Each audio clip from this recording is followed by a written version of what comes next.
Let's do a cheers to the Sobeys and Safer Liquid Beer of the Week podcast. We ride again. I love you guys. Careful, that cake's hot.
All right, let's do a cheers to the Sobeys and Safer Liquid Beer of the Week podcast. We ride again. I love you guys. Careful, that cake's hot.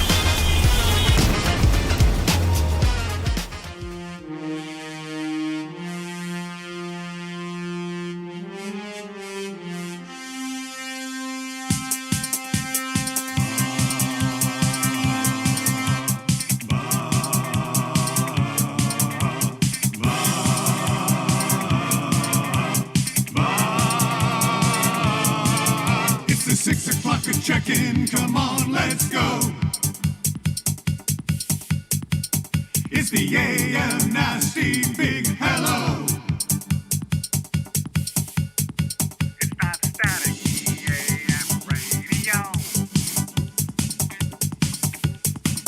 It's the cool bed red hot Nielson Show. Let's go.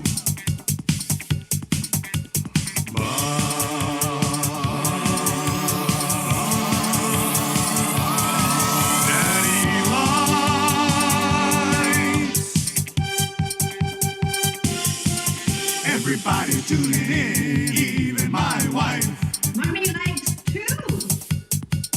And those Macromella intros are cutting like a knife. Hey, it's Mitch texting in, he's your dealer for life.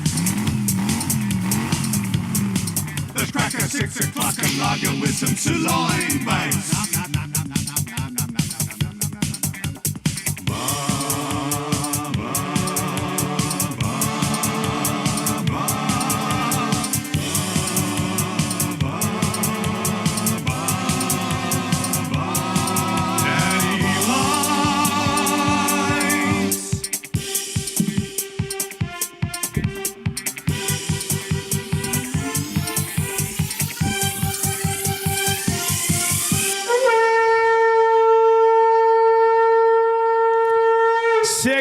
.06 on the Nielson Show. Good morning, everybody. What's going on? Sorry for the slight delay.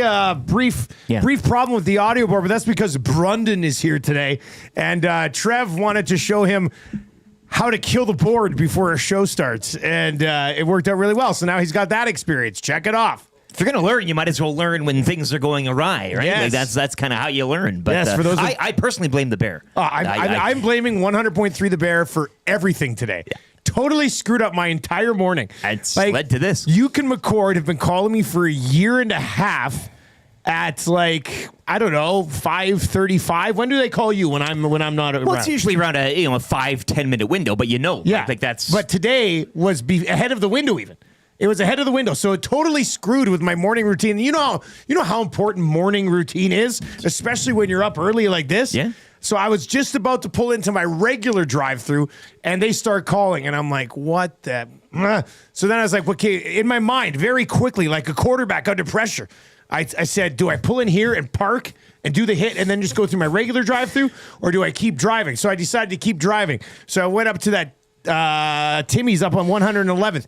I roll up there, 9 cars there. Now they move things along pretty quickly, but still 9 cars there. So it was just, they've messed. I spilled tea on my head. It's just been a mess today. You are like Jaden Daniels. You almost have a cut and a bandage on your No, I'm more like Justin Herbert and Jordan Love today. Jaden Daniels is in the class by himself. First the Spite League championship, and now a wild card game. It's got to be feeling good. Hey, solidarity with the glue guy as well. Hey, and that's something. That's nice. That's he what must have had a heart attack last night with that doink. Oh man, the doink. The doink for the wild card win and a trip to Detroit. A Tampa Bay doink. The doink to Detroit. That's what happened with the Commanders last night. The only reasonably entertaining football game of the weekend. Hey, I don't know about that. I mean, I had a great time watching the Bills cruise to that. That was in question. But, I mean, for the non-partisan fan. Knicks was up 7-0 at one point. Yeah, at one point, it looked a little scary. But let's be honest. Most of the NFL wildcard weekend sucked. But you're right, Bills fans, you would be happy. If you had some Eagles stock fans in the game, would be happy. Yeah. Ravens, everything, but Wild didn't really live up to the name. So to speak. No, it was more like normal card weekend. Send in your text 780-218-9999. Not over yet, though. No, I think tonight will be a good one. Yeah, I think tonight will be a good game too. Burglar is in. It says Brundon ? A practicum student from Nate learning the ropes was with Zacticum last week, and now he's in with Trevor. Drove in from Camrose this morning. That's a commitment. Gave me a hell of a scare to start the day as well. What was he doing out there? Monday Night Football at the Brew House. Remember when they used to send us to Camrose to do Monday Night Football? Who's he? Is Will Fraser? The lamest thing I ever did at TSN 1260 was, this was before we had kids. Tammy and I, it was Thanksgiving weekend.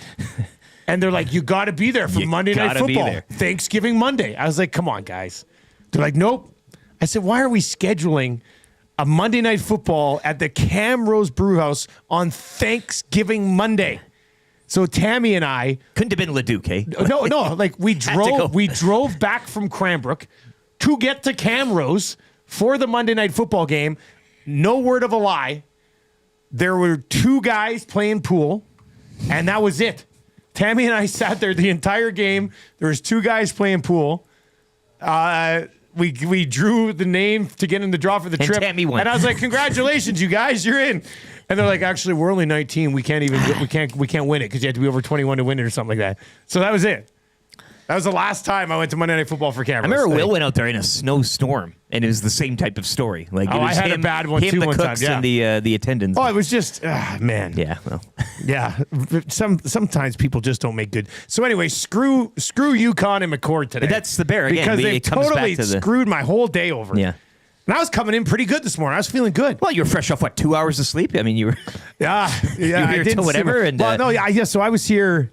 I came in yesterday morning. It was yesterday morning. You should see this place. Oh man, so Marshall had hockey at 8 o'clock, and then that was done like 9:15. The Muds had hockey at like 2, and I said to Tam, I said, you know what? I want to work on some of the graphics here. You know the big circle on YouTube where those ads rotate through. They all look bigger now. I came in yesterday, fixed all those, and then while I was here, the place was getting cluttered. Like there's stuff laying everywhere. There's broken bobbleheads. There's this. So I cleaned out the entire office. Let's just give it some space. That Eagles helmet that's colored blue. Yeah. I don't know where it came from. I don't know where it is. Now I threw out a bag of garbage of like broken things, but I did put 2 boxes worth of like, the old goal horn and that gas mask, like all that stuff. The Laramie Tunsil. Yeah. It's in the shed here with Whale and the Wolf. They're looking over it. But yeah, so I cleaned in here for like almost 2 hours yesterday. I vacuumed, I dusted. I couldn't find any other Swiffer, so I used the Did same you put in a little Swiffer. French maid outfit too? I did. Yeah. Thank God nobody came in. I was only wearing the French maid outfit. That was it. It's one of my fantasies. Got up in all the top. Yeah. But I dusted. I organized. I cleaned. It was actually a very fulfilling day. It looks great. It does look great. I'm not even just like, saying look how that much better the desk looks now. There's like 10 bobbleheads on there instead of like 25 and a bunch of other stuff. You feel like you can breathe. It was a little choking, like there's so much. No, it was so my day was going to be great because I cleaned the office yesterday. I was feeling good. And then thoroughly enjoyed that football game last night. Oilers and Kings tonight, Tails in the North. And then the Bear Boys go and ruin it by calling me about 9 minutes earlier than usual. And Rishaug returns to the show as well after his he'll desert be back. trip, right? We have to ask him about that. Yeah, I want to say, so just how grand is the Grand Canyon? I'm going to ask him that. But anyway, those guys piss me. I look forward to the day. I look forward to the day that they are salary cuts over at 100.3 The Bear. Yeah. Sorry, Where's that boys. Mitt? Somebody's got to do it.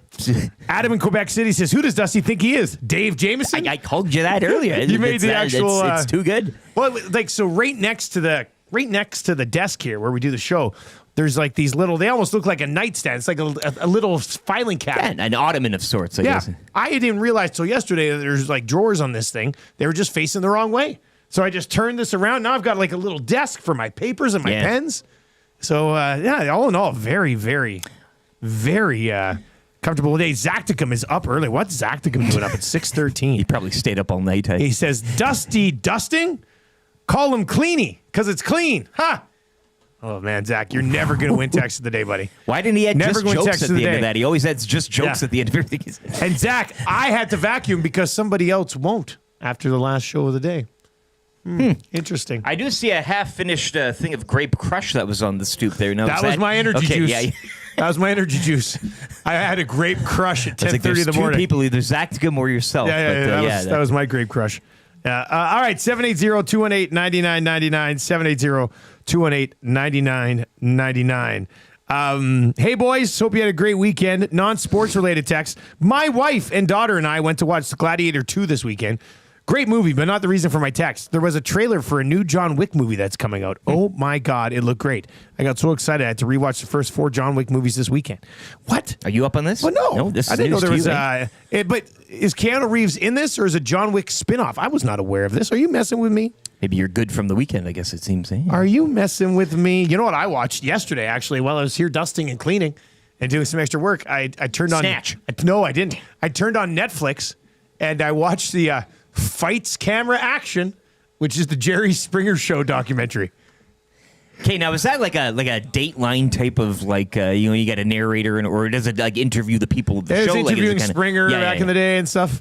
It was only 2 episodes. I don't know if there's more episodes coming. I don't think so. No, there isn't actually, because at the end it said Jerry Springer died in 2023. So that must have been the final window. Spoiler alert. But how much of Steve was in it? no Steve. No Not Steve. mentioned once. Wow, he was an Interesting. integral part of that show before his spinoff. That as well. show was insane. No, it was like nuts. I used Yeah. to watch it all the time in high school and stuff. I didn't realize a lot of stuff. You gotta go watch it. It's kind of neat. He little had thing. Gwar on there once, and then he went to a Gwar show, and they fed him to the worm. What? And only a guy like Jerry would give himself up to the worm. No way. But I mean, yeah, that show. That sounds crazy yeah. too. I don't know. That's up there. I don't mind a little Maury Povich though. I was more of a Springer guy What than are a you Moore scared guy. of? Olives? Bring out the olives. Like he would torture people. Springer just caused fights and stood back. And, Just whatever let it all is, happen. eh? Yeah, Like, yeah. God. Maury was cerebral. Corey B to the inbox this morning. Jalen Hurts, more like Jalen feels so good. That goes off the tweet from who was it? Gregoire? The Jordan Love? P. Greggy. Yeah. Jordan Love, more like Jordan Hate. That's a guy who had money on the Packers. He's going to A&W. Yeah, that was a good one. P. Greggy yesterday getting that done. Corey B put himself in the mix for text of the day. William Mike Spear. Good morning, boys.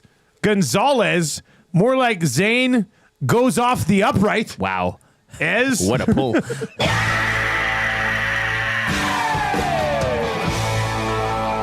To be honest with you, William Mike Spear, I like Corey B's chances of winning text of the day a little bit better. But Bones is in on the mix. Wildcard Let me see here. Wait a second. I think I got a rim shot here. Yeah. Wildcard. More like mild card. That's not where bad it's either. at. That's where it's at. That's not bad either. Both of those are good. Bones and Corey B establishing themselves early here for text of the day. Oh, and how about this for a little treat? Good morning, boys. Great shows as always. Dusty, instead of some weird or exotic holiday snack, how about trying our Blizzard of the Month, the Reese's Pieces cookie dough? I'm at the Morinville DQ now. Can drop 3 off in a couple of hours. That's okay with you. Well, I said do it. Well, I said do hello? it. Yeah. Dustin Nielson. More like Dusting Nielsen. Sherwood Park Luke. Such a weak rim shot. It really is. You know what? That's a real good one. I appreciate that text from Sherwood Park Luke. Man. Much better than Zacticums. I mean, way better than Zacticum, who says he's up early getting that activation in. Yeah, I love him listening to us while working out. That's yeah. And 3, and 2, and 1. That's spandex and headband. That's pretty funny. All right, 780-218-9999. All right, let's lay out the show for you today, and we've got a lot to get to. If you're watching over on YouTube today, biggest game of the regular season so far, tonight. Oh, this is a big one. This is a big one. Huge. Kings and Oilers, the definition of a 4-point game, and I am sure hoping the Edmonton Oilers come out and can have a professional effort. That's what you're hoping to see tonight. Yeah. Playoff preview, I guess, eh? Very, very, very likely. I mean, Vegas is not. They're not. They can still be tracked down, but Vegas is going to make it difficult. Yeah, absolutely. Kings 2 points back of the Oilers heading tonight with 2 games in hand. Man, that's what we're getting again, eh? Well, Kings Oilers it's setting up. I don't mean to kind of but midway point of the season. You're not wrong though. You're not wrong. Like I don't think anybody's tracking LA down. Can the Oilers track down Vegas? Is the question. Yeah. But, well, I mean, if the Kings win tonight. And it's, that's what I'm saying. 2 points, 2 games in hand. Yeah, a game of cat and mouse, as they say in the business. Game on, maybe. Oh boy, season on. Season on. We're gonna have a Tales of the North for you coming up. Haven't had one of these since last year. Oh man, I can't wait. A little bit of a Pod Colson Tales of the North today. Hello. So that's good. The Nielson Show is presented to you by South Fort Chevrolet. Drive a little, save a lot. Go see Daniel and the Dream Team at www.southfortchev. They've got that 2025 Silverado 1500 custom crew cab with payments as low as $150 bi-weekly.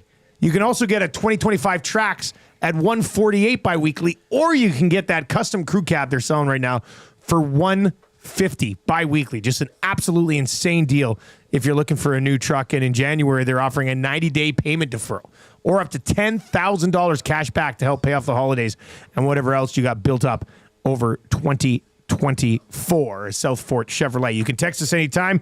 That'll get you into the Paris Jewelers inbox today. 22 stores in 4 provinces. Flexible payment options, and then do not pay for 1 year. No big deal. And they've got that once-in-a-year sale on right now. 55% off items. Those items sell out fast. Get it or regret it. And your text of the day today will get you A&W. And for a Monday, I like the way that it's. I like the way that it's shaping up. Game day. It's it is a game day. It is a Monday, so keep these text messages rolling, and we're just getting started. Hold on to your butts. Hold on to your butts. Yeah, let's do it. There's lots of material from the weekend. Lots of material from the weekend to get into.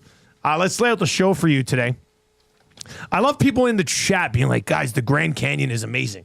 I mean, I've never been there, but I understand assume. It's not called the normal canyon. Like, I'd be pretty disappointed if you got to the Grand Canyon and you're like, not as big as I thought it was. You know, like, that's one canyon on this planet that has to live up to its name. I just wonder if there's like a starting point. Like on the tour, where do you get to the tip of it? Well, yeah. Like what's how do you when does it end? Like you kind of just this is where the Earth started to split. Yeah, it's fascinating. Imagine in the Ice Age just walking over the top of it. I want Rishaug to be heavy on that, and then if we have time, we get to the hockey. Oh, I'm mostly talking about Martez Ivey re-signing for 2 years. Okay, left tackle. I like this. That's the conversation with Shaggy today. Maybe a little Australian Open action, if you will. All right, Tales of the North coming up around 6:30.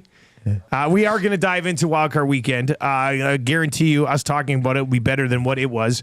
Good, bad, and ugly from the weekend coming up for Play More Tables and Games. Darren Dreger will be by just after 7 for Pro-Am Sports.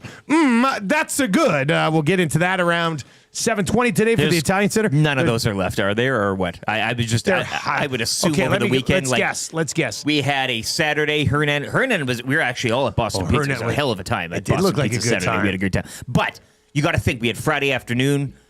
Gets a little maybe off the rails. I think Hernan was sniffing around those paninos Friday morning. You think there's something like? What would you say? I'm going to say there's 3.5 left. 3.5. That's a good number. Yeah. Anyway, Italian Center Shop Paninos. That's a good. Cool Bet Hotline of the day. We'll build an EST parlay for the Oilers and Kings game tonight. Mike Tanier will be by 2 Deep Zone. He's going to join us to recap the weekend in the National Football League. The Fan Zone for fansfirst.ca. You know, I totally forgot to rank 11 through 20 on Friday. Remember, it's going to continue. I know.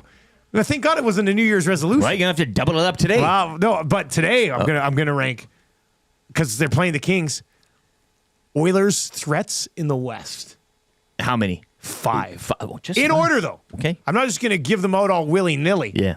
Will it be a slow release throughout the show, maybe? Hey, no, I'm doing it for the Fan Zone. Fan Zone. Okay. Well, and then people can chime in with their biggest threat. But you have to have the Fan Zone on the end of the... Yeah. And you know what I'm not putting on this list? The Oilers. You know how people are always like, themselves. The Oilers are the biggest threat to themselves.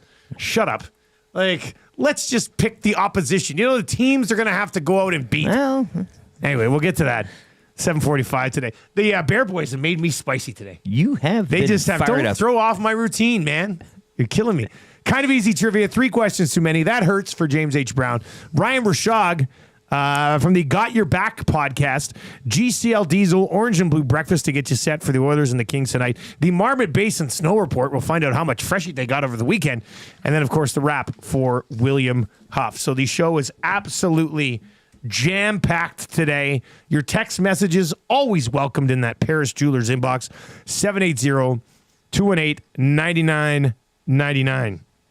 Atif texts in with a text that's worse than the song he sent in earlier today.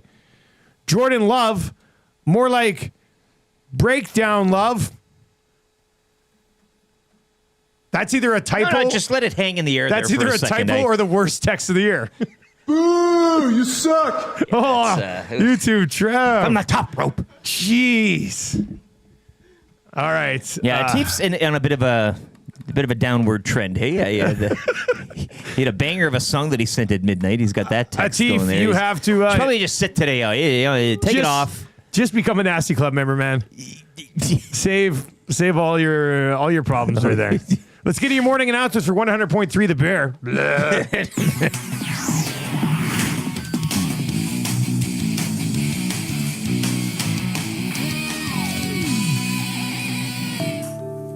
And hey, if you're watching over on YouTube today, hammer the thumbs up for us. We got to be smashing through 100 here by 6:30. Unless you don't like huge game days. Of course you do. Let's do it.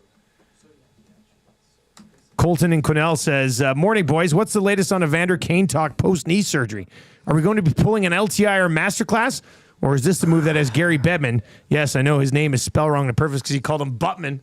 Gary Buttman cracked down on the rule prior to the next CBA. Mr. Buttman. I like taking this off-ramp this morning, the Evander Kane talk. Yeah, on a Monday. I see you're trying to get back to Arizona, Mr. Buttman.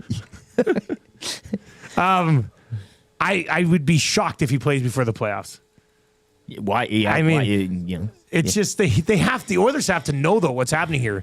So if they can go out and try to use that LTIR space, because it would suck if he's like, well, I might be back. And then he comes back and plays like the final 2 games of the regular season and totally screws them out of Kucheroving or stoning anybody. Yeah. I did like, though, his color choice and background of that press announcement wherever he was at his house there. Hey, he had that green turtleneck on and the fireplace in the background. It was kind of weird. It looked like he was just a floating head. It's the first thing I said on the oil stream after we played that on Friday. I don't know anybody. First of all, I don't know if I've seen a house with that color of green wall before. Yeah. And Kane is extremely stylish. Don't get me wrong. He can turn it on, yeah. But to have a shirt that is the exact same color. He's just a head floating. You can't tell me that wasn't a bit. No. Like, I mean, bonus marks to Evander Kane for buying into the bit. I guarantee he sat there and was like, you know what would be hilarious? If I wore that sweater that's the exact same color as the wall in the house. And then he did it. Full marks. That was very impressive. Yeah. I don't care how his knee is. No. Or wherever else. He wins. That's the point. He did it, and we're biting. And I love him for it. Conference call alone with the green color scheme has him having like the 5th best season on the Oilers this year, behind the big 4. Bo Nix, more like Boo Nix, Colton Quinnell. You know what? Deserves the rim shot. Keep them coming in. Trev, Mike the Michigan fan says TuneIn is still airing the Reed Wilkins show. What? But he's the only one to say that, so that seems weird to me. Better text Mike back. He might just accidentally be listening to the wrong thing. Yeah, it should be airing our show, man. I guess he won't hear it. But Get we're it there. together. We're there. Okay, look, we're going to get into the NFL because we got Tales of the North, and then we're going to dive into Wildcard weekend. Some Canadian Football League news over the weekend. Sure. Here, grab the other side of the tampering window.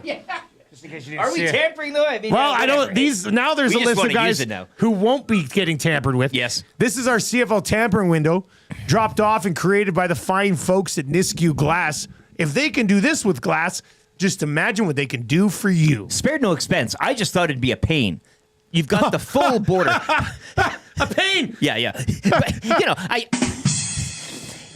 because of the glass. Yeah, but the stand, this is well put together, and as you said, some weight to it. Well, it glue takes a team. guy's like, we should mount this. I'm like, how are we going to mount this? It's got a huge base on it. It's very heavy. Yeah, I don't see us putting that on the wall. And then man. you can't use it as the Well, the and then point you of the can't- tampering then window I is can't go. Exactly. I see. You know, here's Montez guys. Ivy. Here's guys who aren't going to be in the tampering window. Reggie Beggleton, Sure. Yeah. Martez Ivy, Well, even William Stanback. I think you would be. You can even discuss trades. I mean, the Judge trade too. Well, that's the other That's thing. a big one. That's a blockbuster deal in the Canadian Football Yeah. League over the weekend. Cam Judge gets traded from Calgary to Toronto. Arimolade, who Calgary originally had, comes Going back. back. And it's interesting because I wasn't keeping track of all the former Stampeders who were in Toronto talking trash about the organization. So I can't remember if Arimolade was one of them. But the reaction of all the other former Stampeders, I'm intrigued to see what he thinks of coming back to the Calgary Stampeders. And I think it's a good move right now for both of those players and where they are at their careers. I think Ermolade has a little more upside right now at this point too. And you mentioned Beggleton. I mean, if they can secure, as the whispers and word of the mouth goes, Geno Lewis too. Yeah. First thing I thought of, I looked at the number on Reggie, and it's not. Well, I think it was like 220, 240. If they can put Reggie Beggleton and Geno Lewis with Vernon Adams, Calgary could get better in a hurry. Sure. Which is something that's great around the Canadian Football League. Like there is a possibility to turn your season around quickly. Turn your franchise around quickly. Especially for that market. They can't be, wading in the waters of mediocrity for too long, given, all of the stink that was exposed there off the field and certainly their attendance issues. You got to make some splashes just to get that point of excitement up again. Bronx the Boilermaker says, good thing you guys are on YouTube. The tampering window is way more effective when you can see it. Yeah. Well, yeah. I mean, you should probably check it out at some point. We put pictures up of it on Theater of the Friday mind and is stuff. always kind of fun, too. I Yeah. mean, you can kind of, but Mike the Michigan fan says working now. Yeah, So I that's just it. had to restart it.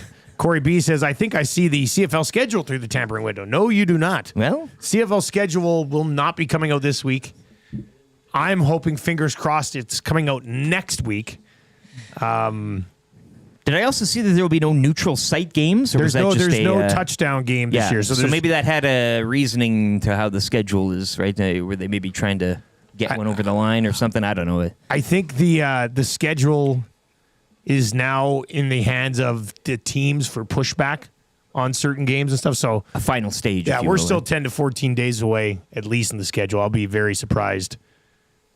Otherwise, if we Willie get it sooner. Jefferson as well, too. Oh, yeah, 1 Willie year Jefferson. extension with 1 year deal. You know what? Willie Jefferson, not what he was 4 years ago. Nobody Yeah. expects him to be, but still had a very effective season for the Bombers. Yeah. Like Well, I would say he was still one of their top 2 or 3 defensive players this year. He will always be dangerous in that position, given his body type and just kind of his intensity. Well, and he's I mean, not a guy who's like put on a ton of weight. No, as he's gotten older. Like, he's still just lanky. He's slim and that wingspan, and real nice pickup.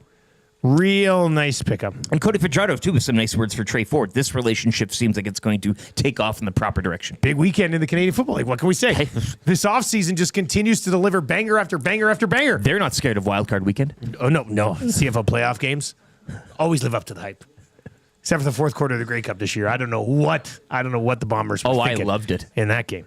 All right, Tales of the North coming up. We are going to dive into NFL Wildcard weekend. We've got the good, the bad, and the ugly for play more tables and games. Yeah, you'll never guess where I'm going with the good. You'll never guess.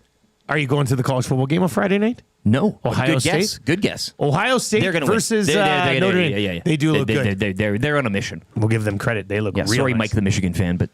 All right, if you're watching over on YouTube today, hammer the thumbs up for us. We're going to get to a sports update right now for the fine folks at Nisku Glass, where if you want to get your own replica CFL tampering window, I'm sure they'll probably make it for you and probably bring it right to your bloody house. Yes. That's how good they are. All right, let's get to the update. Tales of the North on the other side.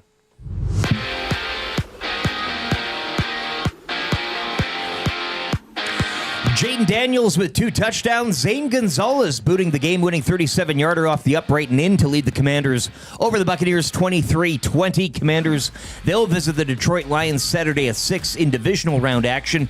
Wildcard round will wrap up later tonight from Arizona between the Vikings and Rams. The winner will go on to visit the Eagles Sunday afternoon. Oilers and Kings tonight from Rogers Place. Puck drop 7:30. Tom Gazzola has your GCL Diesel pre- and post-game shows here on EST. Coverage starting at 6:30. Kings head into tonight 2 points back of the Oilers with 2 games in hand. Just 2 other games tonight. Florida and Philly, and the Blackhawks host the Flames. Last night, Vegas topping the Wild 4-1. Senators snapped the Stars winning streak at 7 with a 3-2 win. Detroit have won 7 straight. They knock off the Kraken 6-2. Cutter Gauthier scoring in overtime, leading the Ducks over Carolina 3-2. And Nikita Kucherov a 3-point day. Tampa getting past Pittsburgh 5-2. Over to the NBA, where the Pacers snapped the Cavaliers 12-game win streak, 108-93 your final. Raptors are home to the Warriors tonight, while both the Lakers and Clippers are expected to resume their home court schedules as well amid the LA Fires. And Australian Open action, Felix Auger-Aliassime, he was victorious in his first-round match overnight. Later this evening at 5, Gabrielle Diallo will look to join him in second-round play, while on the women's side, Rebecca Marino will also take to the court in first-round action.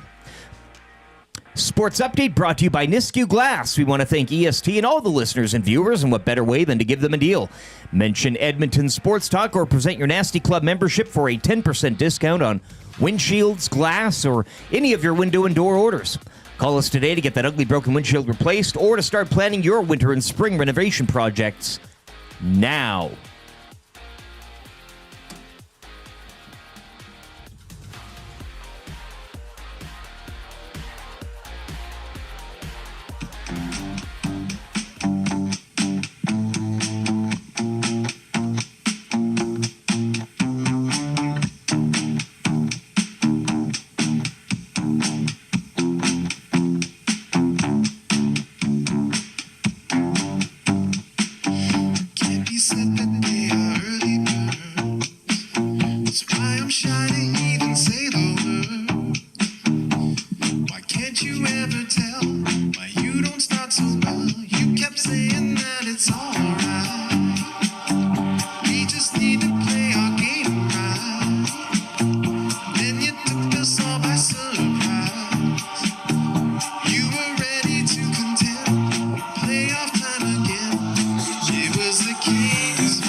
On the Nielson Show, did Jason Leduc say best team in the league?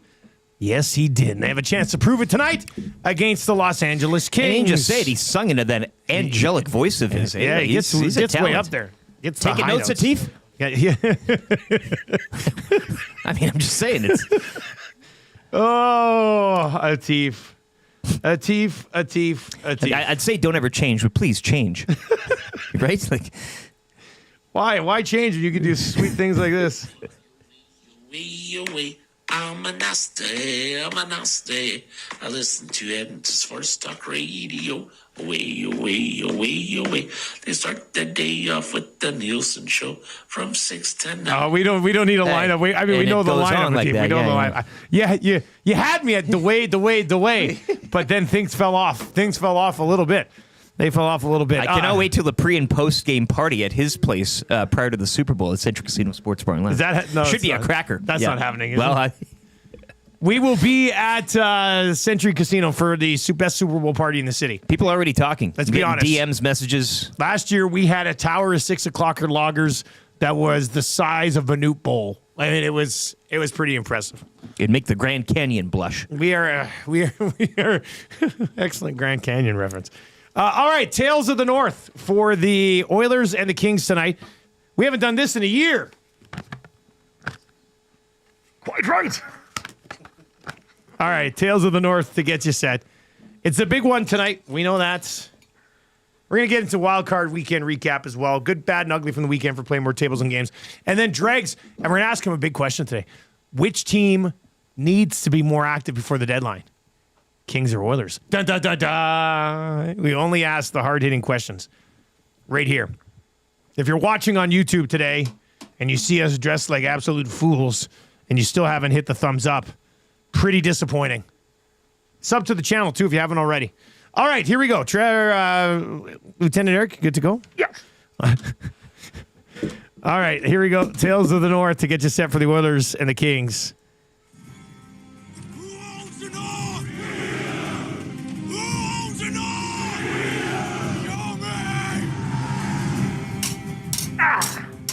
Show me! Warren me of truck. Better to be a king than a duck. You're in silver and black, we'd quickly take you back, but now you're just an LA suck. Tonight in the North, a weary group of road warriors return home after a victorious campaign at the Madhouse on Madison just 2 nights before. A royal pain in the ass awaits as ye old sunken eyes, Anze leads his false kings into the District of Ice for a monumental showdown for the ages. Dirty Drew of House Doughty, with a face only a mother could love, waits for his chance to engage in battle. But for now, he watches this clash from afar. Dry the Dominant will pace the troops for the home side with vicious Vasily Podkolzin by his side. The maniac from Moscow, a castaway from the Canucks, taking the form of Podzilla, a cold-blooded killer yearning to feast on the flesh of his foes. These are the tales of the North, and may they be heard far and wide across this great land. Buttman! Buttman?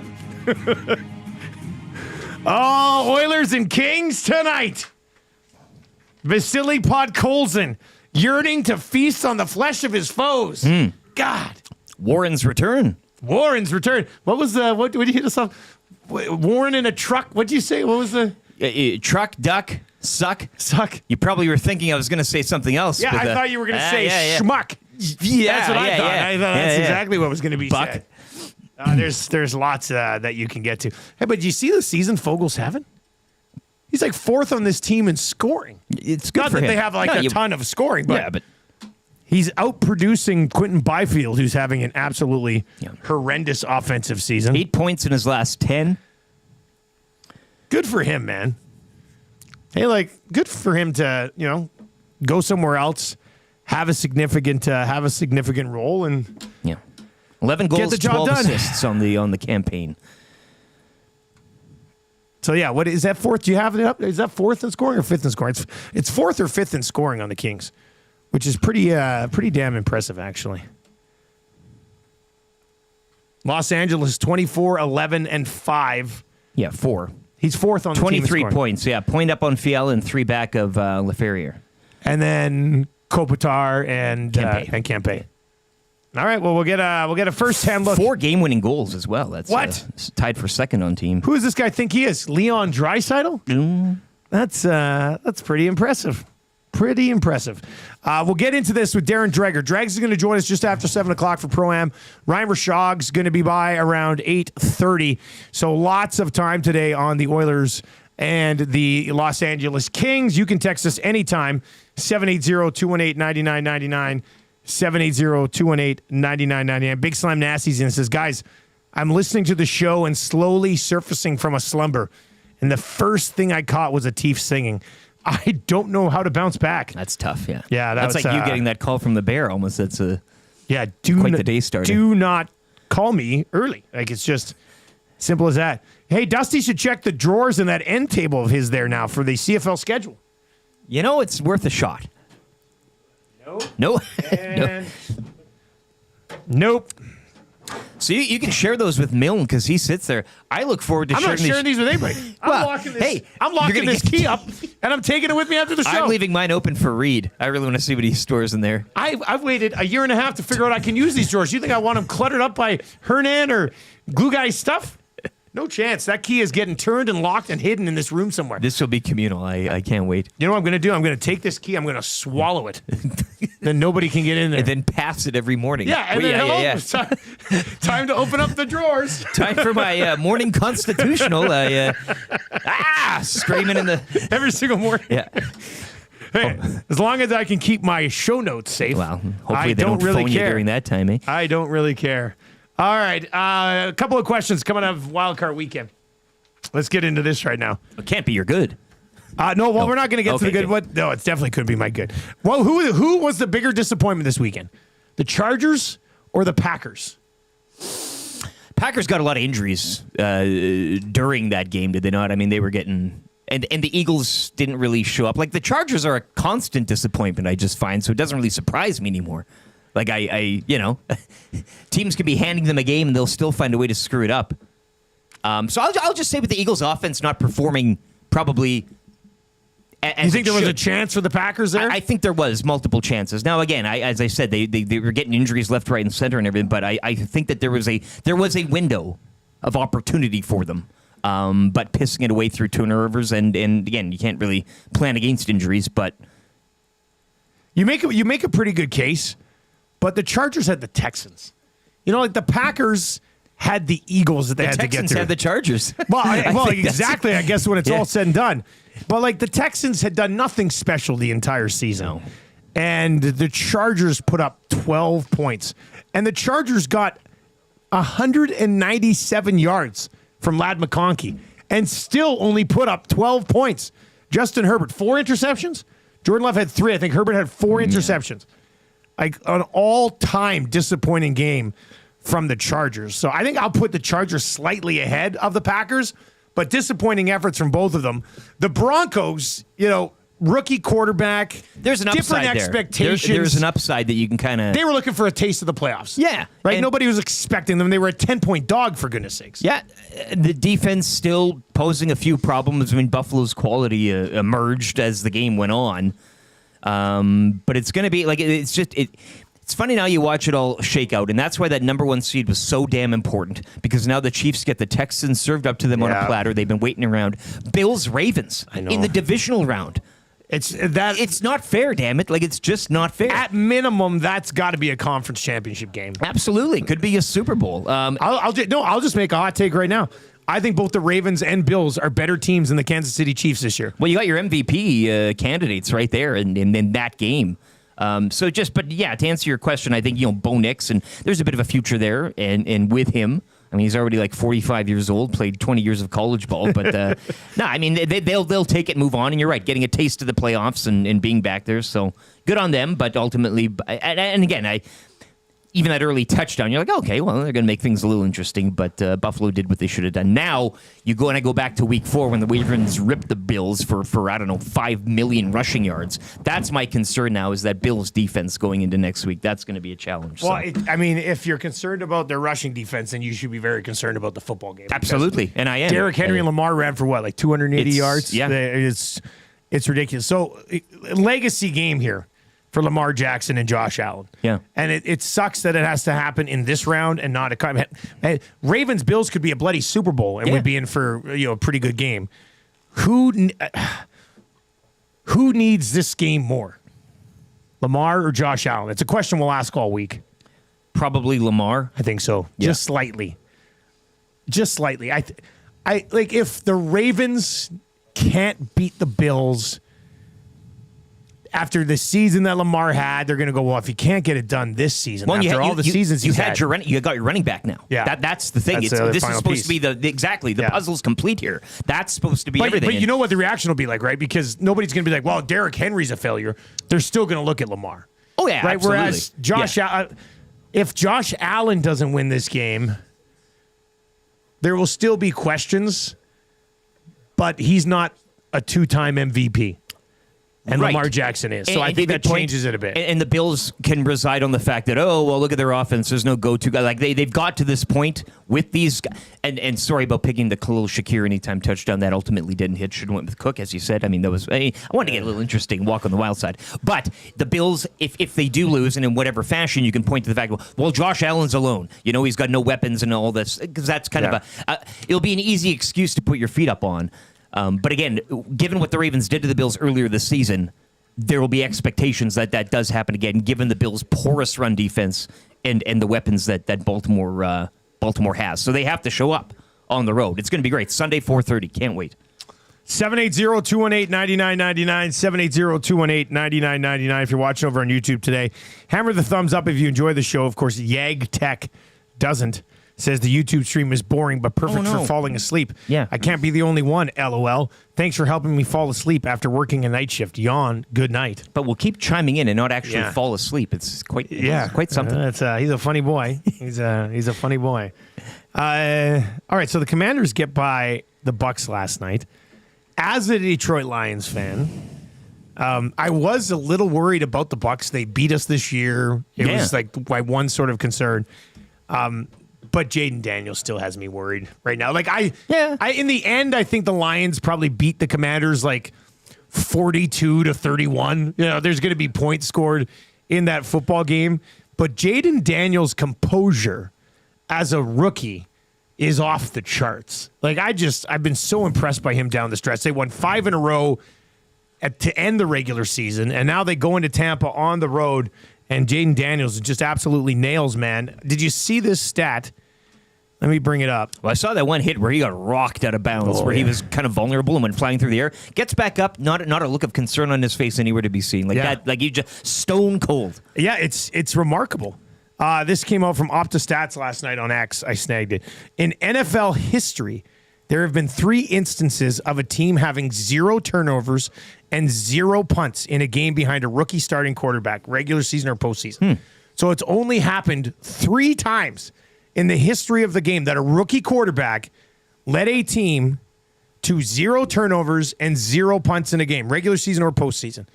Jaden Daniels did it yesterday in his first ever career playoff start. You know who the other 2 quarterbacks were who done it? I'm going to guess Baker Mayfield.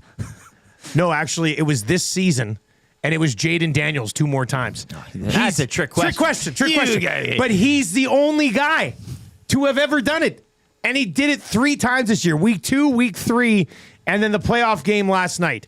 No punts, no turnovers. Only 3 times that has ever happened with a rookie quarterback at the helm, which is pretty damn impressive. And I'm very happy to have him in the Spite League, and he'll be locked up for a long time. Yeah, playing with house money right now, right? Like their window should be a little more into the future, but absolutely nothing to lose against enjoy the Lions. ride. Yeah, exactly. Yeah. And Dan Campbell enjoying the ride, is spending some time with his family as well this weekend. I saw he got away for a bit out of the football realm. So imagine going on a family vacation with him leading the way. Eh? I was just thinking, that's the first thing that crossed my mind.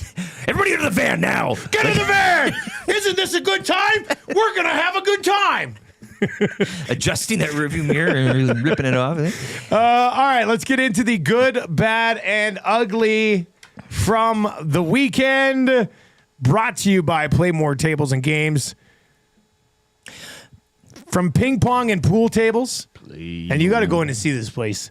There's so much going on at Playmore. From ping pong and pool tables to darts and dome hockey, plus all the classic arcade action you can ask for, including our machine over there. Visit Canada's Game Room Experts, located in Edmonton and Calgary, or, of course, online at www.playmoregames.ca. It's Playmore Tables and Games. Make the most of your fan cave. With the good, bad, and ugly. All right, what's your good from the weekend? You still haven't guessed, eh? No. Do you give up? Can I have one clue? Okay. The sports starts with the letter G. G. Golf. Nick Taylor. Sony Open. I only needed the one clue. You heard this one, though, did you? I mean, again, lots of things going on. Figured I'd give His it a little bit of clutchness. time. Are you going to the playoff It's record? easy to go to the Oilers or the. I get that. I will, and we will in this show heavily, but this is the only time we can really talk about him. Yeah. Playoff for Nick Taylor. He gets it done. Last shot to get into the playoff, he chipped in from 60 feet for an eagle on a par 5 to get into 5 under in the playoff with Nico Echeverria. He holed a 10-foot birdie putt on his first extra hole, then hit a wedge from 46 yards that was close to perfect to set up a 3-foot birdie putt for the win. So Nick Taylor, your Sony Open champion in the playoff. But again, the 60-foot eagle on a par 5 to get into the playoff. Good weekend for him. That's insane. And a Canadian to boot, Yeah. so it's nice to see. My good from the weekend. 5th PGA Tour title. I'm going local sports, and I'm going up to Cattail Crossing on the north side there. The golf course turned their lake into a huge ODR, and the Muzz played out there on Saturday. She had a hat trick. She was stoked. She was very excited. No, she did. It's funny. She got her hat trick goal, and the ice was not great. Yeah. It'd been raining. Like the fact, I was stunned the day even happened because with the weather, I thought there's no way they're being able to get this done. But we'll they did. need an ODR report as well from you sometime during the show. Anyway, the Muzz, when she scored her hat trick goal, she skated back up towards center, and then she went down to do the McDavid celly and like kind of rub the snow off. But she always gets turned around a little bit. It's cute. She'll go down, and then her whole body just sort of spins. But yeah, she was. It was. If it could have been like perfect weather and crisp ice, glorious setup. Yeah, glorious setup. The kids had an absolute riot. It was snowing while she was playing. Very picturesque. We were trying to shovel during the game to make sure it stayed cleared for him. But all in all, I thought that was a pretty cool thing to do for the U9 kids for minor hockey week. So many of you probably have kids and you were out there. There was a cart girl from like the golf course set up in the middle of it, serving like you could get beer, like it was licensed. Tammy was going to get me some Fireball, but they were out of it at the time because it was going so quick. Hello. Just a bunch of hockey parents out there getting plastered on a Saturday afternoon. All right, what was your bad from the weekend? Bad, when you see an opposition player reading a book on the sidelines, you know it's pretty bad for Packers fans. And it was A.J. Brown reading a book on the bench. Apparently he's done it before, though. What was he reading? It's some sort of a motivational self-help, motivation. I assume it's one of those books with just quick quotes. Like he's not reading a chapter there and kind of, bookmarking it. But he said he's done it before. First time the camera caught him. I don't mind it. I think it's kind of funny, but it's bad from an opposing view. If I'm a Packers fan watching that and seeing an opposition player reading a book of all things, it's a bad look, But I find it highly entertaining. I think it's hilarious, and he owned it. And I think the book is Inner Excellence by Jim Murphy. Train your mind for extraordinary performance and the best possible life. It says inner excellence will change your life. Does reading a book during a game not seem more like a baseball thing to do? Yeah, you could read a novel during a game, though. But this is just like he's just inspirational. Pops quotes. Open for a couple quotes, then you get back on the field, right? You come off why 3 and out. Why not just watch the game? I don't know. That seems weird to me. That seems a little strange. My bad from the weekend is that, and I was fired up for Wildcard weekend. We had a great episode of the Lock Shop. The bets have not worked out too well. I need the Rams tonight to salvage a 500 weekend against the spread, which I will definitely take. It was a bit of a bloodbath for a lot of people this weekend. Saquon Barkley not even getting a touchdown. Wildcard, yeah, I know. Wildcard weekend was bad though. Yeah, I mean it just was. Wait till I get to my ugly. Last night's game was a good football game. The other 4 games, unless you were cheering for a team in that game and they won, it wasn't a great weekend of NFL playoff football. Now, with that being said, with the matchups that we're trending towards next weekend, should be a completely different story. Yeah. But still, I was very disappointed. So I'll make that my bad. What's your ugly? Wildcard weekend. Oh, you're going wild. I guess It I was should have ugly guessed that. and again, the Buccaneers unable to join the party of the home teams, just absolutely waxing the opposition, right? Like even the score lines. And really, I know we can kind of say the Eagles didn't click out of first, second gear on their offense. It was still, closer as the game went on, but they ultimately pulled away too. So the Bucs, the only home team not able to join them in that romping party, and we'll again see tonight. I think we're all kind of on the Rams train. Savage the plumber in the nasty chat earlier today as well. Solidarity with him. So I don't know. Go Rams on that one. But yeah, it was ugly if you were a visiting team outside of the Commanders for Wildcard weekend. Kind of separating. The Steelers especially too. I know we haven't talked too much about them. Talked a bit about Broncos, Chargers, Packers, but Steelers fans too. Like, where are you at on this? Total purgatory, right? Always getting into the playoffs, having a decent season. They haven't won a playoff game since 16. And who cares, really? Yeah. Right? Like, what, Outside of Pittsburgh. does making the playoffs still matter at that point? If You kind of want to lose, and the league sets you up to get a ticket and remake your franchise in a way where you can draft a quarterback or something like that. So I don't know. The importance of making the playoffs every year and getting stomped. It would matter more if you got a home date.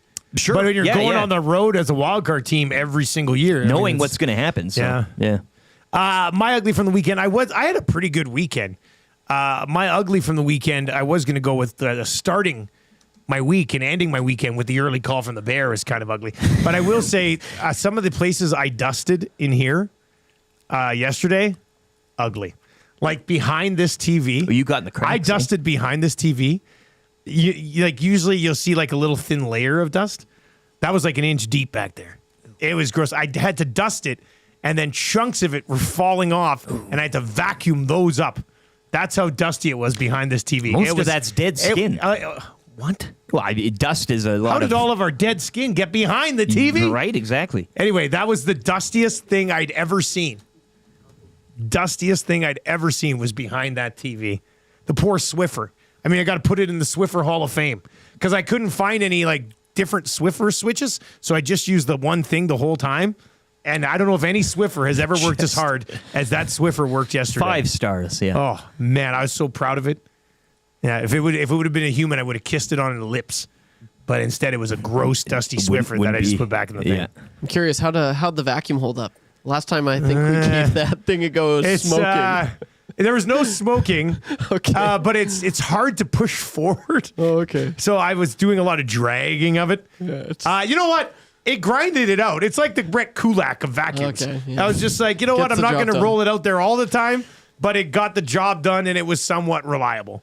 Okay. So the vacuum was okay. We could definitely use a new vacuum. I think so. We got the oldest vacuum of all time over here. And it smokes. But it worked. It worked yesterday, so congratulations. This was provided, to right? our vacuum. This was in. Well, I don't know if it was supposed to be provided, but it was left behind for us. I don't think provided as much as the people who were leaving were like, we don't want to see this vacuum ever again, so we're going to leave it for the next idiots who rent this building.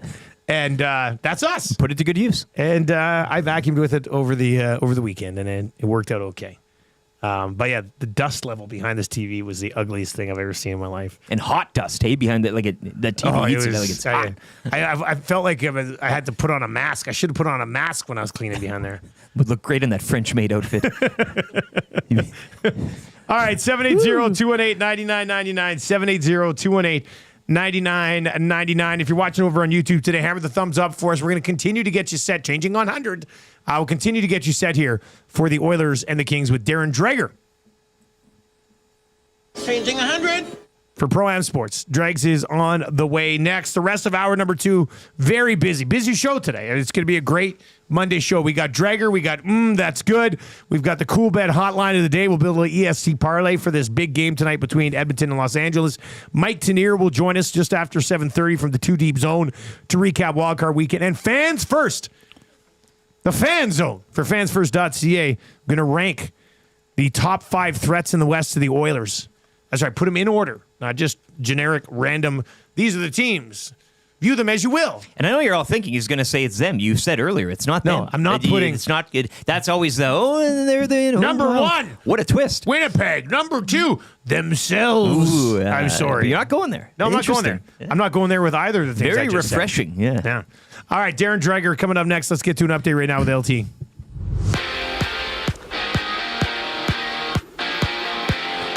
The Washington Commanders with a 23-20 victory over the Buccaneers down in Tampa last night. Zane Gonzalez booting the game-winning 37-yarder off the upright, while Jaden Daniels 2 touchdowns in his postseason debut. Commanders will visit Detroit Saturday at 6 in the divisional round. Wildcard round will wrap up later tonight down in Arizona between the Vikings and Rams. The winner will advance to visit the Eagles Sunday afternoon. Oilers and Kings tonight from Rogers Place in a Pacific showdown of 2v3. Puck drop 7:30. Tom Gazzola will get you set.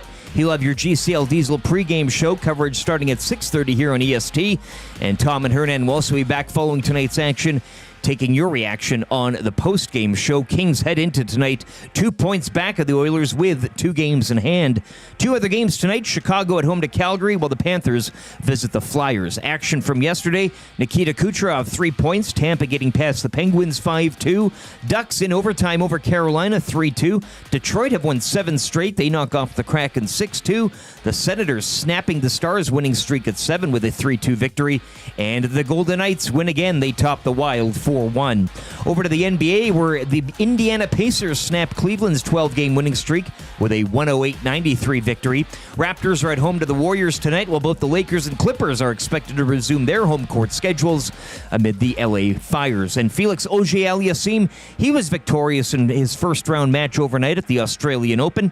Later this evening at 5, Gabrielle Diallo will look to join him, while Rebecca Marino will take to the court in first-round action on the women's side. Up next, TSN's Darren Dreger on the Oilers, Kings, and the NHL picture.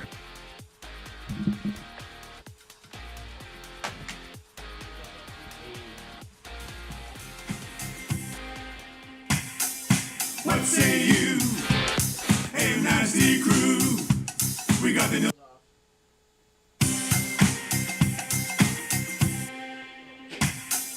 What say you? A nasty crew. We got the Nielson Show flu. Well, there's nothing we can do about it. What say you? It's feng shui. Whenever you just clean. My wife thinks I got better things to do, but there's nothing I can do about it.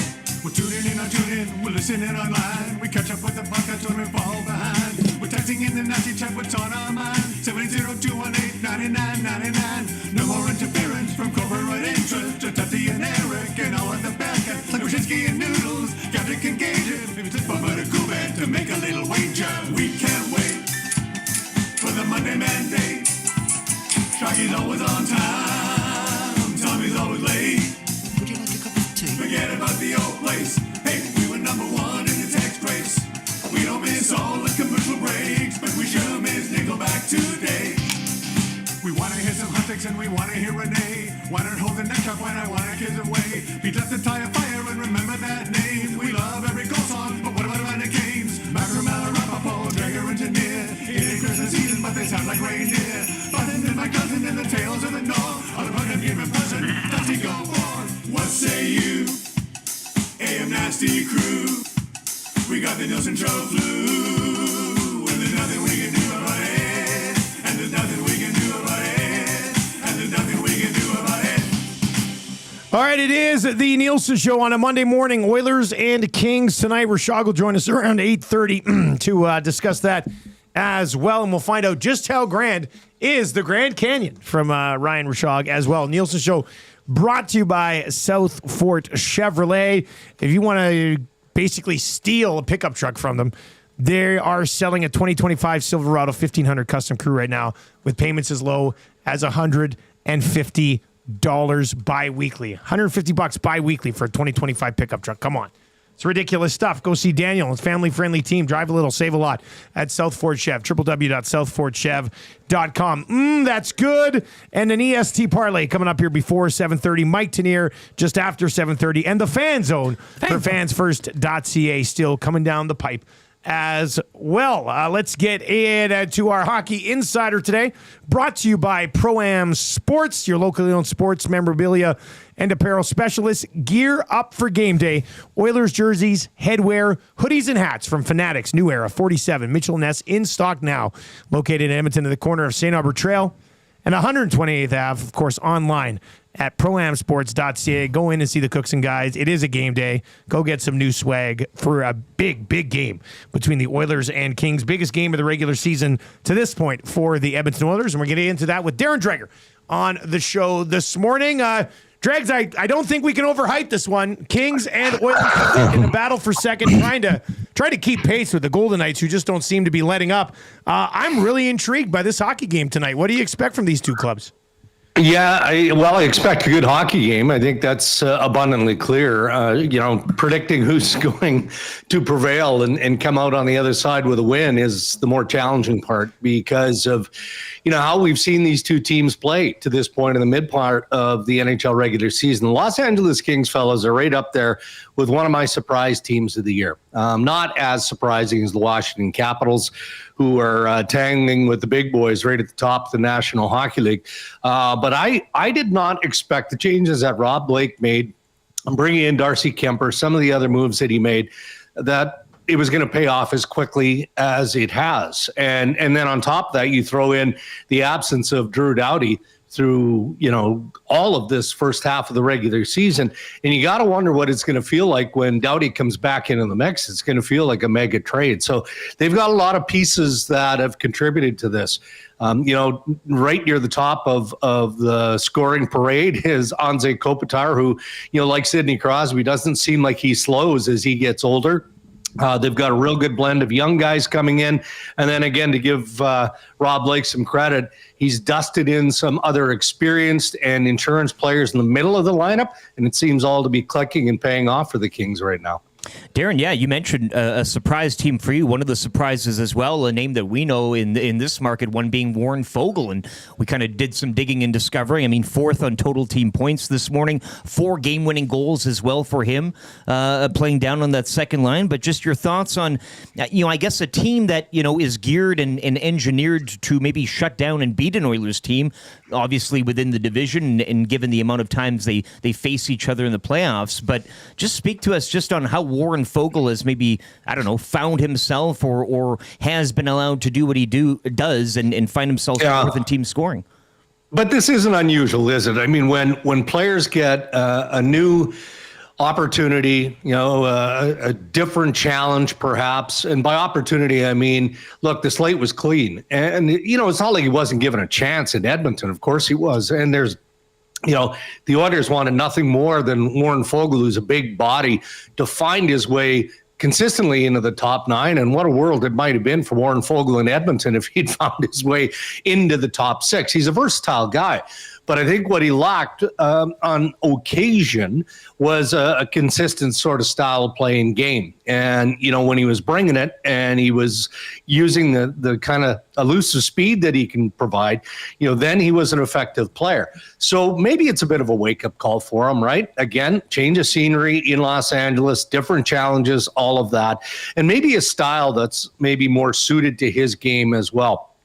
Under Hiller and the coaching staff of the LA Kings, sure, the personnel has changed and parts have been brought in and other parts have been moved out and all of that, but they've wanted to play that really defensive structured game for a long, long time. And that's what you get in facing the Los Angeles Kings. They're also very opportunistic. And, I think of Adrian Kempe, I think of Quentin Byfield, who's really come into his own. He's a real nice piece. Draft and development, right? That's the age-old model for a lot of teams. But LA with certain guys has embraced that. When you look at Clark and you look at Byfield, you look at some of the other pieces here. But I think that the style of the game that the Los Angeles Kings plays maybe fits into what Warren Foegele is more comfortable with. So that might in part explain it, but give credit to the player. Whatever style he's had to adapt to, he's done well, and he looks like he's perfectly at home in a Kings uniform. Darren Dreger with us on the show this morning, brought to you by Pro-Am Sports. The Oilers have 55 points. The Kings have 53. The Golden Knights have 61. Now, somebody could still track down the Golden Knights, but the Oilers and Kings are very much on a collision course for a first-round matchup here. And I think we have to take that into consideration as we head towards the deadline. Which of these two teams do you think will end up being more active, Dregs? The Kings or the Oilers? It's going to be a race for some pieces here. Yeah, I guess you'd have to define what active is, right? Look, both teams, have cap issues. There's no doubt about that. I feel like, and I mentioned this a minute or so ago, I feel like when LA gets Drew Doughty back into the mix, that's going to feel like that big trade for them. Yep. Not to say that Blake isn't going to, try and add some pieces, but right now, I think that they need to be careful not to tinker with success because the answers are internal with the Los Angeles Kings. So, it's probably praying to the hockey gods and praying that, good health is going to stay on their side and they're going to be able to ride that wave of momentum. As far as the Oilers are concerned, it's been a scattered year. They've had stretches of, brilliant play. They really have with all cylinders firing again. I think we can all look at that blue line, even though, as Stan Bowman didn't promise, but looked into his crystal ball early in the year, he felt like that blue line eventually, with the play of better players, not just on the blue line, but across the board, would kind of morph into place. And I think that it has, but that's not to say that, he isn't scouring the market looking for an upgrade. I think where it's going to be interesting is how creative either general manager is willing to be. And it feels to me like Stan Bowman is going to have to find a way to be more creative than Rob Blake and the Los Angeles Kings. Again, when I look at the internal package of the LA Kings, it looks a little bit different to me. Sure, Bowman can shop in the high rent district and look for another piece in the top 4, maybe top 5 on that blue line. But is the cost of playing in that game a little bit too expensive? Or is he willing to continue to be patient and see if a more affordable piece pops up that they weren't expecting? The reality is, again, just past the midpoint of the season here, fellas, we don't know who the sellers are yet. Yeah. I mean, aside from the teams in the bottom, who've been trying to find a way to connect in some way, shape, or form, that's about it. So we might have to wait another 10, 15 games before that becomes a more clear picture. You talk about Drew Doughty and his health, and when they get him back, there'll be a big ad. We saw Evander Kane have an availability on Friday talking about another procedure that he's had done on his knee and how it's going to kind of slow down his rehab. Have you heard anything on a timeline? Like, in the market, I think most of us just assuming it's the old he'll be ready for the playoffs type of thing. But really, really interesting to see him have another surgery to set this thing back a little bit more. Yeah, and to be honest, I haven't checked on Evander Kane's status in terms of a timeline. I would say in a couple of weeks or so I'll have to get on that. But the last time I checked, which isn't that long ago, the response I got was he's a long way away. And so do you pinpoint that as saying late in the regular season? It's starting to feel like that. But again, we've seen Kane be real effective. And imagine what he might look like, when he comes back into that lineup. And if it's towards the latter stages of the regular season or in time for the playoffs, oh boy, he's going to be like a caged animal. And he brings that unique skill set because, he can flat out fly when he's healthy. The physical tone is there. The offensive weapons are in his game. So I think that is wise for the Kane camp and for the Edmonton Oilers to just wait this thing out. There is no sense in rushing him back. Get him back to being as healthy as he can. Now, being mindful, of course, that you don't just step back into the NHL with 5 games left in the regular season and now you're ready to roll, bring on the playoffs. No. He'll probably need more time than that. Get the skating in, get the practices in, get a number of games in so that he is playoff ready. But to be fair, to pinpoint a specific timeline or at least a ballpark, I'll have to dig in a little bit there. Darren, just wanted your thoughts and opinion, I guess, on being the halfway point, NHL.com, the Trophy Tracker Series, and I know Leon Draisaitl in this particular market obviously is getting a lot of heart love, but it's McKinnon, it's Kaprizov, it's Kucherov, and then Draisaitl in 4th with 1 first-place vote. Is that how you would kind of stack things up yourself? Wait, I got to hop in. No Connor Hellebuck mentioned? He's mentioned. Yeah. Okay, I was going to say. Yeah. I mean, 16, though. He's kind of a few other nights. Number 16 on the list? It's Draisaitl, then Eichel, then Hellebuck. Oh, okay. Yeah. Still. I mean, well, it's just... what a group that is, too, right? It is, yeah. And I would submit honorable mention to Mitch Marner. They had a tough weekend. He's just behind Hellebuck on that list. So Yeah, I mean, they had a tough weekend Saturday against the Vancouver Canucks, and if you rewind to Thursday against the Carolina Hurricanes, he and Austin Matthews were each -6 in that game against the Carolina Hurricanes. So that might drop him a notch or two in terms of circling around the Hart candidates. But I mean, how can you argue with any of those names, right? So, when I go into my voting process near the end of the season, I always try and break it down incrementally and where each player was, at varying stages of a regular season, because I think that matters, right? It's not always just the top point getter, although in this case, that's a significant influence. But, as most valuable player, did that happen in the first half? Was that only in the second half?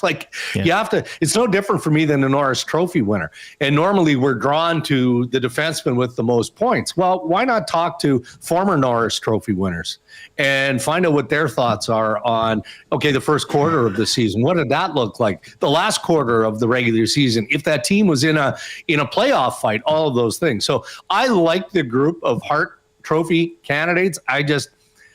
They're all credible. They're all very earning. I've always loved the game of Leon Draisaitl. And for me, if I had to vote, he might be my top 3. He'd certainly be in my top 3 if we were having that vote today. It's just what's going to change in the weeks and months ahead before we have to submit our ballots. Dregs, as always, man, we appreciate it. Thanks for the time. All right, fellas, have a great week. There you go. That is Darren Dreger, brought to you by Pro-Am Sports. Give me that list again. I want to dive into this a bit. It is a 5-4-3-2-1 voting process. McKinnon had 60 points. Okay. So he's top. He had 7 first-place votes. Okay. Kaprizov at number 2, 53 points, 5 first-place votes. This is the NHL.com staff. Okay. Correct. Kucherov at number 3, 29 points. So a drop-off. Kaprizov had 53. Kuch had 29. He had 1 first-place vote. Draisaitl at 23 points, also with 1 first-place vote. So then you have Eichel, Hellebuck, Marner, McDavid after that, and it kind of goes on, Werenski and what have you. But I found it funny near the top there. McKinnon, obviously, as Dreger mentioned, leading in points. But we always, it's not an MOP award. It's value, right? And so how do you determine value and how do you score that? If it was outstanding, you go to whoever's ratcheting up the points. It's pretty simple. But McKinnon, Kaprizov, Kucherov, Draisaitl? There's no way Kucherov should be ahead of Leon Draisaitl at this point. Yeah. I'm sorry. I mean, top 3, I'd say. To be honest with you, I'd probably have Connor Hellebuck higher than both of them. Right. Like Connor Hellebuck value is leading every single goalie category by a significant amount. But where are the Jets without him? He's got 6 shutouts already this year. If Winnipeg has one of those, what do we call them, average, like the 900 goaltenders or whatever, right? I don't think the Jets are well, this might be a little bit disrespectful, but I'm not sure they're a playoff team without Connor Hellebuck. I think that's and fair, they're the top team in the conference right now. Sure. Like, I don't know why you're not giving more love here to Connor Hellebuck. But just on the Draisaitl thing, Draisaitl is plus 26. He's got 31 goals. He's got 9 game winners. I can't see a reason why Kucherov would be higher on that list than Leon Draisaitl. Here's the reason. This is the only reason. Well, the others have McDavid, so Draisaitl. That's 100% what that is. If Connor McDavid didn't exist, but Leon Draisaitl just had the numbers that he has this season, he would be the front runner for the entire award. And I don't know if that's fair. I don't know if that's fair. Like, I'm sorry, but Leon Draisaitl has been better this season than Kucherov. You can't convince me otherwise. You can go in the order of the list, but Kucherov, Draisaitl, Eichel, and Hellebuck all receiving just 1 place vote. So that's like that. You just can also look one at that. Place. One first place vote. They did. Who else received the first place vote? Eichel and Hellebuck. Eichel and Hellebuck. Along with Kucherov and Draisaitl. So okay, you can go with the order of the list, or you can go look at that one first place vote for each. That's just and we don't know who's again NHL.com. So, but it just value. Yeah, value. I mean, right? I think take them out of that situation. Draisaitl Where's that team? Definitely be ahead of Kucherov on that list. But okay, so that's the thing. So maybe they look at the list and go, okay, well, if you take Draisaitl away from the Oilers, you still have McDavid. So how valuable can he be? Because McDavid is 6th in the league in scoring. Okay, well, you take Kucherov away from the Tampa Bay Lightning. Oh, what happens there? Oh, well, Brandon Hagel 17th in scoring, and Braden Point's 20th in scoring. Yeah, with an outstanding goaltender as well. Kucherov has 2 other guys on his team that are top 20 in scoring. So you can't just sit here and go, wow, he's a lone wolf. the most valuable player this season is probably Connor Hellebuyck if you're looking at the true meaning of most valuable. That's probably the way that you're going to have to look at it. And goalies have won this before. But if you just go look at it, he's got the most wins in the league. His save percentage is .928. The other goaltenders who are among the league leaders in wins, Markstrom, 911, Ottinger, 910, Logan Thompson, 919, Gustafsson, 917, Vasilevsky, 915, Aiden Hill, 904. Well, Vasilevsky, who does he play for? Yeah, But exactly. again, Bobrovsky.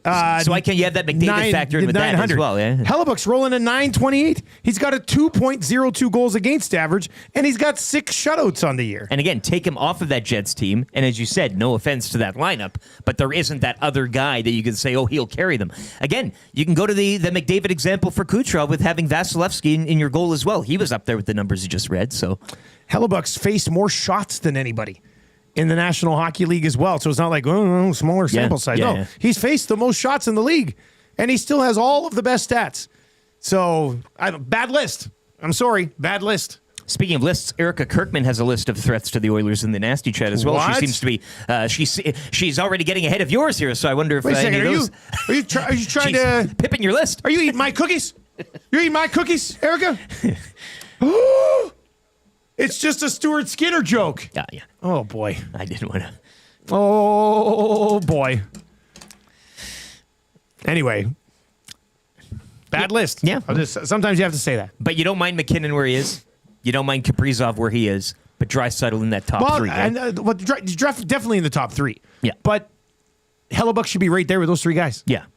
Stop ignoring goalies. This is goaltending slander. It's when a guy is so much better than everybody else at his position, and his team is the best in the league. How is he not getting more than one first place vote? Anyway, Draisaitl should definitely be higher than Kucherov, for goodness sakes. Here's Fraser with a stat, not confirmed if it's Will, but McKinnon also has about 13 empty net points. Draisaitl has 1, Fraser says. I mean, points are points. I really don't care about that. And it's definitely not Phrase. No, because I guarantee Phrase is not rolling out. That's not a text that empty you can net expect point from him. No things. That's not happening. Yeah, but those things matter too. I mean, there's no value in getting all those. As you mentioned, you brought up the shots faced for Hellebuyck. It's not like you can have an argument saying, oh, he's doing the work. He's putting in the work. It's there. Yeah, he's faced more shots than anybody. Has a better save percentage than everybody. Has a better goals against average than anybody. Has more shutouts than everybody. Has more wins than everybody. I mean, Connor Hellebuyck should be a top 3 for the Hart Trophy this year. For me, right now, it would probably be... How many games has Kaprizov missed? He's been banged up a bit. Minnesota has fallen off a bit. For me right now, it would probably be, not in this order, but Draisaitl, Hellebuyck. About 10. Yeah, and I might go Kaprizov if we're looking at the actual definition. Missed 10 games of the Hart Trophy. That might be where I go right now. All right, let's get to that's a good for the Italian center. Should we? Well, let's go. Go see. Go check in on the Panino situation. And, if there's some Paninos kicking around, why not heat some up for the boys? But for Brendan, right? He's never probably had one since he's been working here. So we'll go with we'll do it for Brendan. That's what we'll do. Here's what I wanted to point out on that's a good today for the Italian center. And I know there was some debate, and there might still be some debate on the oil stream. I know Tommy's not 100% sold on Podkolzin, but I'm going to say, that's good. What a pickup. What a pickup he's been for the price that they paid to get him. Like, this has worked out extremely well. And what it has done is kind of salvaged their other poor signings that they made. Like the Podkolzin pickup kind of has you looking past, the Skinner thing and some of the other issues that they may or may not have done with the roster, to get Podkolzin for a 4th rounder and have him not light the world on fire, but become well beyond serviceable. No way. You're messing with me. There were 6 Paninos over there. Those were for us. Sorry, boys, but there will be no sandwiches today. Are you serious? They're all gone? Yeah. We need a You're messing with me. You're heating them up right now. Do you hear a microwave I don't hear running? a hum. There's I no don't. hum. I shut the door. Wait, you guys can hear the hum from the microwave over here? Oh, yeah. That microwave, we need a new microwave. We can hear the hum. What do you think it is? The vacuum? That's down the hallway in another room. Yeah. No. Listen. You're messing with me right now. I don't know what to say. I did. This sucks. I was a little worried. You said, what, 3.5? You said there should be left? I thought there'd be 3.5 left. This means people were taking full paninos home. We got that on Friday? We got it Friday. I brought it in. There was 6 of them. How can they all be gone? They're a foot and a half Hernan long. did pre and post. He came to BP's and had a bite, so there's no reasoning that he would be here. on Saturday he wouldn't have. No. And I didn't clean the fridge yesterday, so I couldn't tell. But Belsey, hello hockey. Guy's got to He eat. took all those things? Maybe. He's got an appetite. Zach, Friday night. Zach, anytime. I could see him coming in here when he doesn't even need to be in. Yeah. But who would take the veggie ones too? Unbelievable. Hernan. Oh, because he's a health freak now. Yeah, he is. Man.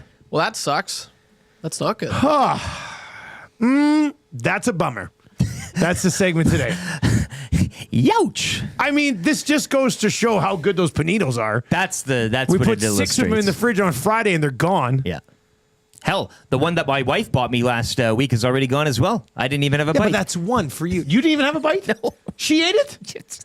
Unbelievable. Well, nobody asked questions. Nobody's like, hey, do you want to... Listen, if you buy a panino for somebody, let them eat it. This is I'm beyond stunned right now. But again, it goes to show the power that sandwich wields. It's desirable. Wow. Undeniable. All right, well, that's good. That's really good, I guess, because people take them all.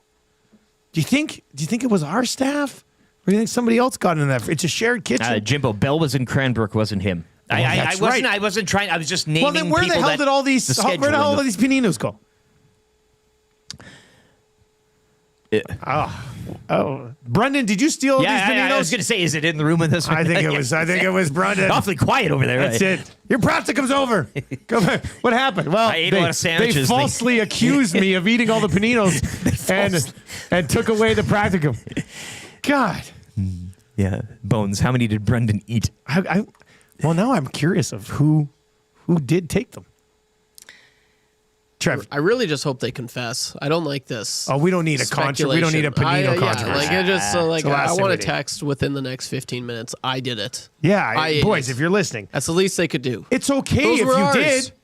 I mean, they were meant for the morning show, really. But Yes. I mean, I did tell the boys if you want to have some, but I didn't think they'd take them all. If you want to have some, not all of them. Cut off a little slice. It's like asking somebody, hey, do you want one of my fries? And they just take the case. They're Can like, I have a thanks, sip of I'll that?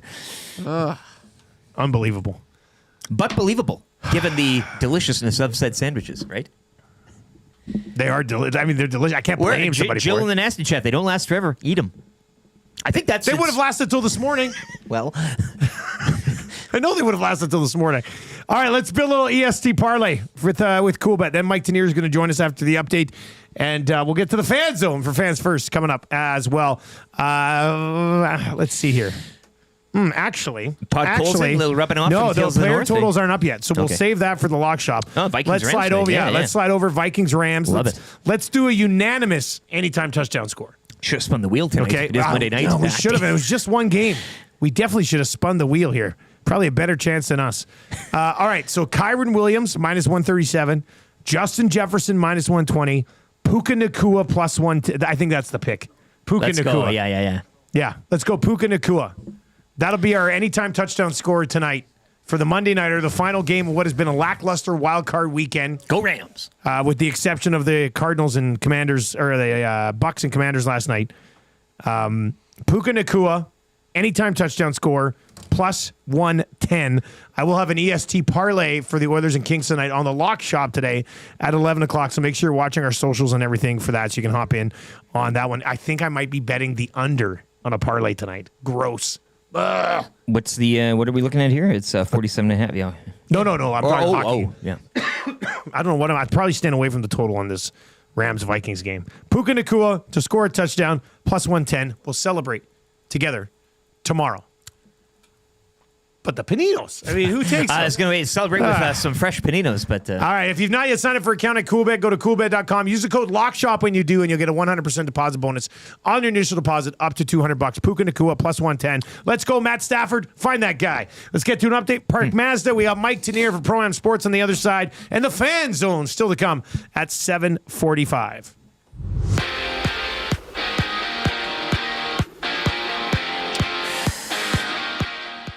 Jaden Daniels with a pair of touchdowns. Zane Gonzalez booting the game-winning 37-yarder off the upright and in, leading the Commanders to a 23-20 victory over the Buccaneers down in Tampa. The Commanders will now visit the Lions Saturday at 6 in divisional round action. Wildcard round wrapping up later tonight from Arizona, Vikings and Rams. The winner of that will go on to visit the Eagles Sunday afternoon. Game day here on EST as the Oilers host the Kings tonight from Rogers Place. Puck drop 7:30 on Prime. Tom Gazzola will get you set and primed with the GCL Diesel pregame show coverage starting at 6:30. You can also join Tommy and Hernan following tonight's action, taking your reaction on the GCL Diesel postgame show. The Oilers are 2 points up on the Kings tonight, with LA holding 2 games in hand. 2 other games tonight. Calgary visit Chicago while the Flyers are at home to the Panthers. Action from yesterday, Vegas topping the Wild 4-1. Senators snapping Dallas's win streak at 7, 3-2 your final. Detroit have won 7 straight. They knock off the Kraken 6-2. Ducks over the Hurricanes 3-2 in overtime. And Hart Trophy candidate Nikita Kucherov 3 points as Tampa getting past Pittsburgh 5-2. The Cavaliers' 12-game winning streak snapped yesterday. The Pacers defeat Cleveland 108-93. Raptors are back in action at home to the Warriors tonight, while both the Lakers and Clippers are expected to resume their home court schedules amid the LA fires. Australian Open, Felix Auger-Aliassime victorious in his first-round match overnight. Later this evening at 5, it'll be Gabrielle Diallo looking to join him in the second round, while Rebecca Marino, she will take to the court in first-round action as well.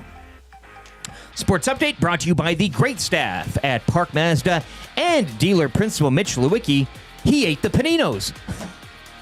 Hi there. If you're like me, you like to picture yourself in luxury, even though there's absolutely no way you could afford it. And if you can, well, even better. Thankfully, I picture myself in something that is luxury, but still absolutely affordable, like the all-new Mazda CX-90 from Park Mazda. With the new luxury features like facial recognition settings and quilted detail Napa leather seating, I can pretend to be comfortable with all of my proper settings activated without even touching a button, thanks to Mitch Lewicki and the great staff at Park Mazda. I like to picture Mitch Lewicki in a tuxedo t-shirt because it says, like, he wants to be formal, but he's also here to party too. Park Mazda, your dealer for life in Sherwood Park off Y Road, parkmazda.ca.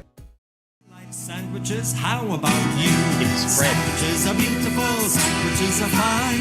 I like sandwiches, I eat them all the time. I eat them for my supper and I eat them for my lunch. If I had 100 sandwiches, I'd eat them all at once. Sandwiches are beautiful, sandwiches are fine. I like sandwiches, I eat them all the time.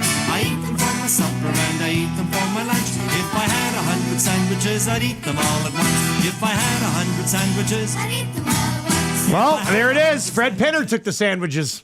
That has to be it.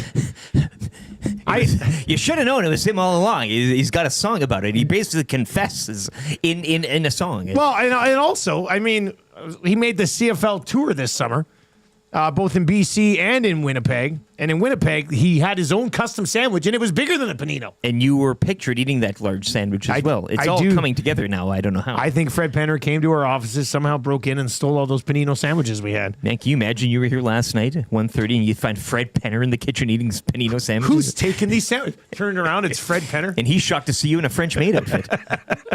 That's a scenario I can get behind. And that's how the story started. Yeah. All right, the Nielson Show brought to you by South Fort Chevrolet. Drive a little, save a lot. www.southfortchev.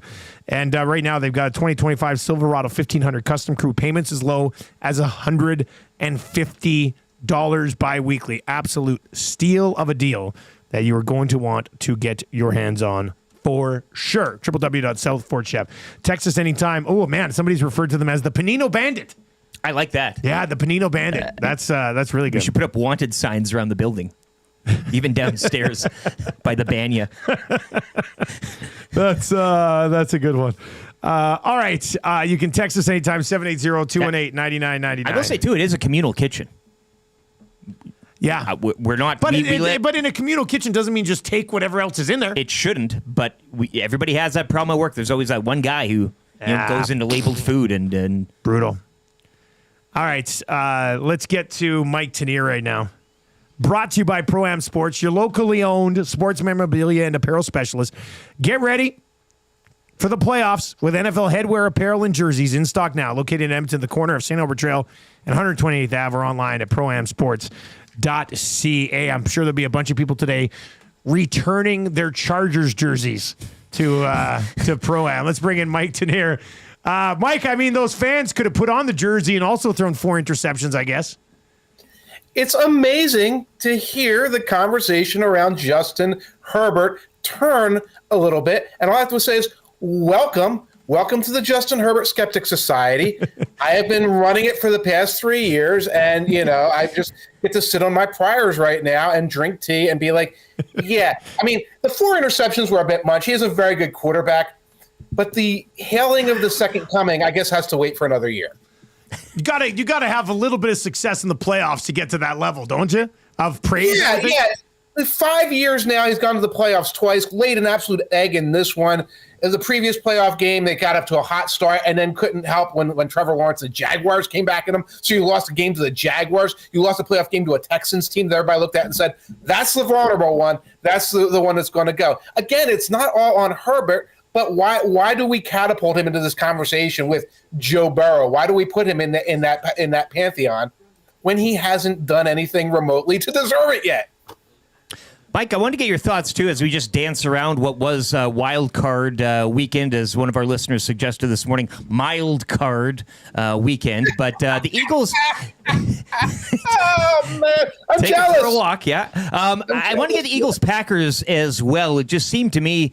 And Dusty brought up the Chargers, but the Packers too. And what was the question this morning? Which it was more disappointed? What was more disappointing? The Packers losing to a pretty good Eagles team, or the Chargers not being able to beat the Texans? But I also thought the Eagles, in terms of not getting that offense really off the ground. I mean, the Packers with their turnovers and injuries were kind of hanging around. So, just your thoughts on that game and the Eagles' 22-10 victory, which all the other games seem to be real whoopings, but that one maybe closer than it should have been from a Philly standpoint. It was closer than it should have been. It also may have been a little more lopsided than the score because Saquon Barkley takes a knee at the end, and maybe we think of it differently that way. But it still was relatively close. You're right. Turnovers in the beginning, and then everybody on the Packers offense except Love gets hurt, and he's out there throwing balls to Bo Melton and Heath, I don't even know, Malik Heath, et cetera, et cetera. Yeah. The thing about the Eagles, their offense did not look good. They were just grinding Saquon, getting a couple completions, hoping for the best. Eagles are a team that do have multiple paths to victory. Their defense can win games for them. Obviously, their running game and their passing game has come around at the pass. They're not one of these teams like, say, the Texans. If the Texans win, it's because their defense got 55 sacks. Like, that's the only way they do it. You looked at the Bengals, if they won, they score 40 points. If the Commanders win, it's because Jaden Daniels did a bunch of stuff in the fourth quarter. That's usually how it goes. Eagles can do it a couple of different ways. That's what separates them. That's what makes them a team like, say, the Bills or the Lions, because of those multiple avenues to victory. Mike Tanier with us for Pro-Am Sports. 2 Deep Zone is where you can find his stuff. The Commanders last night, Jaden Daniels up to his old tricks again, back-breaking fumble from Baker Mayfield. No punts, no turnovers for Jaden Daniels' offense last night. 3rd time this season they have done that. He's the only rookie quarterback to ever do it, and he's done it 3 times. There's just something special watching his composure, isn't there? Something special watching his composure. Todd Bowles is trying to blitz him, and he's just checking down and getting the completion. That's what a Tom Brady does. A rookie's supposed to be like, oh my gosh, a blitz, I'll scramble or whatever. He did scramble a couple times, but he got yardage off of those. And he can do that too, yeah. He can do that as well. And you're right, the no punt thing. When you watch the games, they are always moving the ball. They are always driving. Now, sometimes they stall at the red zone. Sometimes you do get that sack. Sometimes you do get that turnover. And sometimes you get the 4th down stop. But it never looks like what's wrong with this offense. They're always getting a couple first downs. They're always distributing the ball. Credit to Daniels. Credit to Cliff Kingsbury. Credit to McLaurin and some of these other guys. But it makes them a really, really tough out. Mike, the importance of that number 1 seed in the AFC on full display now as, the Chiefs get served a Houston Texans team while we get to now watch the Ravens go at it with the Bills and, what we could say, conferences be damned, a Super Bowl matchup really when it comes to MVP quality in that. We don't need to get in, Ravens, Steelers, Bills, Broncos, yeah, but we also talked the question this morning, who needs this one more next weekend in Buffalo, Lamar or Josh? And kind of how do you see this thing shaping up? We know what these 2 teams provided in week 4 and the Bills' defense, the rushing defense specifically, and what the Ravens can bring. But, yeah, who needs it more, Lamar or Josh? And what are you expecting there betwing those two? I can't wait for this game. Just you talking it's about huge. it has me I mean, excited. this is the one. What do you think? It's the fireworks factory. We get to the fireworks factory in this one. It's interesting when the Ravens lose in the playoffs, which they very often do. It's always a Lamar problem. When the Bills lose in the playoffs, it's never a Josh Allen problem. It's usually, it's the coaching, it's this, it's that. It's a Bills problem. It's a snake-bit Bills problem. So on the one hand, you would say, well, Lamar needs this more for his legacy. On the other hand, Lamar has 2 MVP awards and probably is about to get a third. I think he's going to oust Josh Allen in that. And Allen always winds up bridesmaid in that, just like bridesmaid in the playoffs. So, when narratives fade, 10 years from now, whatever, the narratives fade, but the rings count and the awards count. And Lamar has the awards. So I would say Josh Allen and the Bills probably need this more. They're also at home. They can't afford to go out there and say, we coughed up another opportunity when we're supposed to have a huge home field advantage based on living in the North Pole. You will get to tonight's game in just a second, but just on that sort of look ahead, the Lions beat the Commanders 41-37 or something like that, right? Is that not what happens in that game? Yeah, and that's it. It looks like that's going to be a shootout for the ages. And I think the Lions, again, they can win so many different ways. They've figured out how to make do with their defense being depleted, so there's a lot of things they can do there. Commanders are such a tough out. They do not go away. They're still around in the fourth quarter to do things like that. I think it's going to be a Lions win. But if you're looking at that 8.5-point spread, I don't know what the over-under is, keep an eye on those because both of them look pretty interesting. What do you expect tonight? Rams in this neutral site game, 2.5-point dogs against the Minnesota Vikings. Does Sam Darnold, does the last game against Detroit, I guess, linger in Sam Darnold's head, do you think? I don't think so. I think it's lingering in our heads. I think we were gung-ho. Everyone was gung-ho for the Vikings, and then in the second half and in the red zone against the Lions as they fall apart, that's Sam Darnold. And then you look at Matthew Stafford. Now, Matthew Stafford did lead a team to the Super Bowl with the help of his defense, et cetera. Matthew Stafford had that reputation for many years. Here comes him in the playoffs. He's not going to get it done. I think we're sleeping a little bit on the Vikings. I think there's a superior team. I think the Rams were also Rams for most of the season who got hot-ish late, but also the Seahawks fell apart and the Cardinals fell apart, and that's why they're here. I'm leaning towards the Vikings. As always, man, we appreciate the time. Where can people find your work one more time? You can find me at the Too Deep Zone Substack at MikeTanier.substack.com. Excellent, man. Thanks a lot for the time. You got it. Take care. Enjoy your week. Enjoy our week indeed. There you go. That is Mike Tanier setting up. We're taking a look ahead to the Ravens. And he is right about that Ravens-Bills whenever they lose in the playoff. First of all, it's usually Mahomes' fault. Let's just say that. Yeah.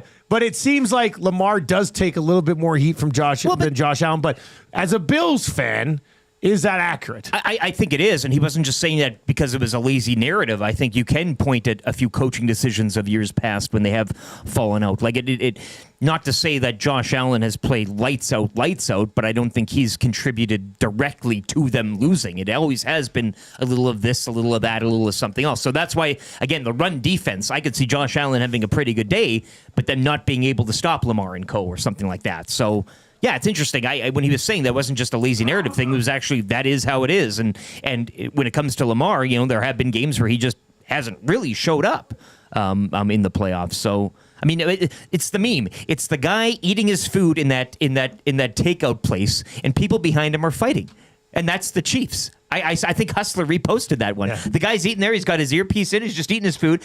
There's chaos happening behind him. Bills, Ravens, Texans are in there doing something, and the Chiefs are just sitting there enjoying their meal. Until the Texans knock them off. Ooh, spicy take. Now that would not be gonna something. happen. Not gonna happen. Norman a combine streaking through the streets. Eh? That would be good.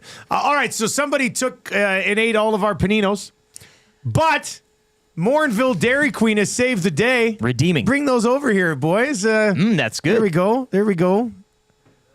Now, what were they again? A flavor? There's a specific. Yeah, this is the Reese cookie dough. Thanks, Brendan. This is a Reese cookie dough blizzard. Ian from Morinville.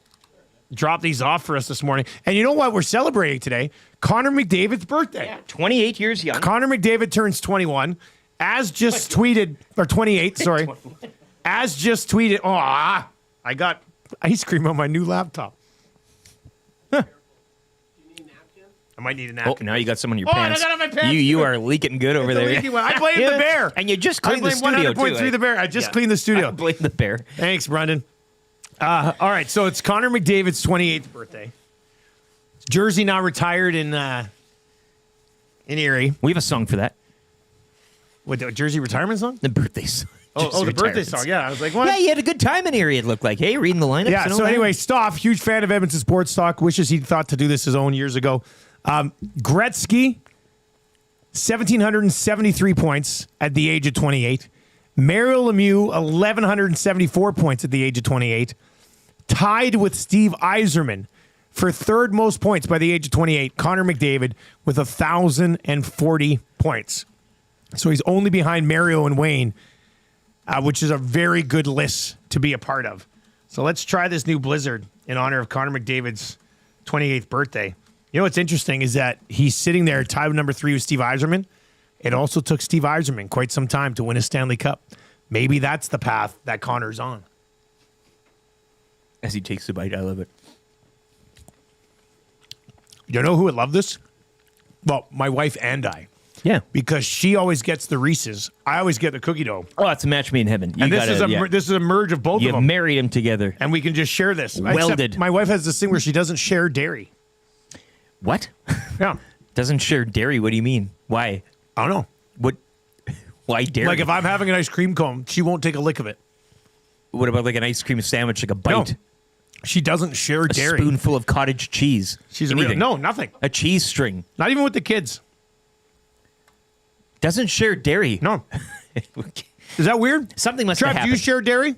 Do you share? I like to think I share most things as I just spilled my Blizzard on You just Brendan. dumped the Blizzard on Brendan. Welcome Sorry, to the Brendan. Practicum, Brendan. Sorry, Brendan. Yeah, I like to share things. I find that very well. Like, what about butter on popcorn? Like, will she share that with you? Wow, that's a real asterisk on the whole thing. Yeah, like, we're like She no, will sorry. share popcorn with me if there is butter on it, yes. Okay, so a little bit of gray area there then. Yeah, I don't know. I've never heard anything like that.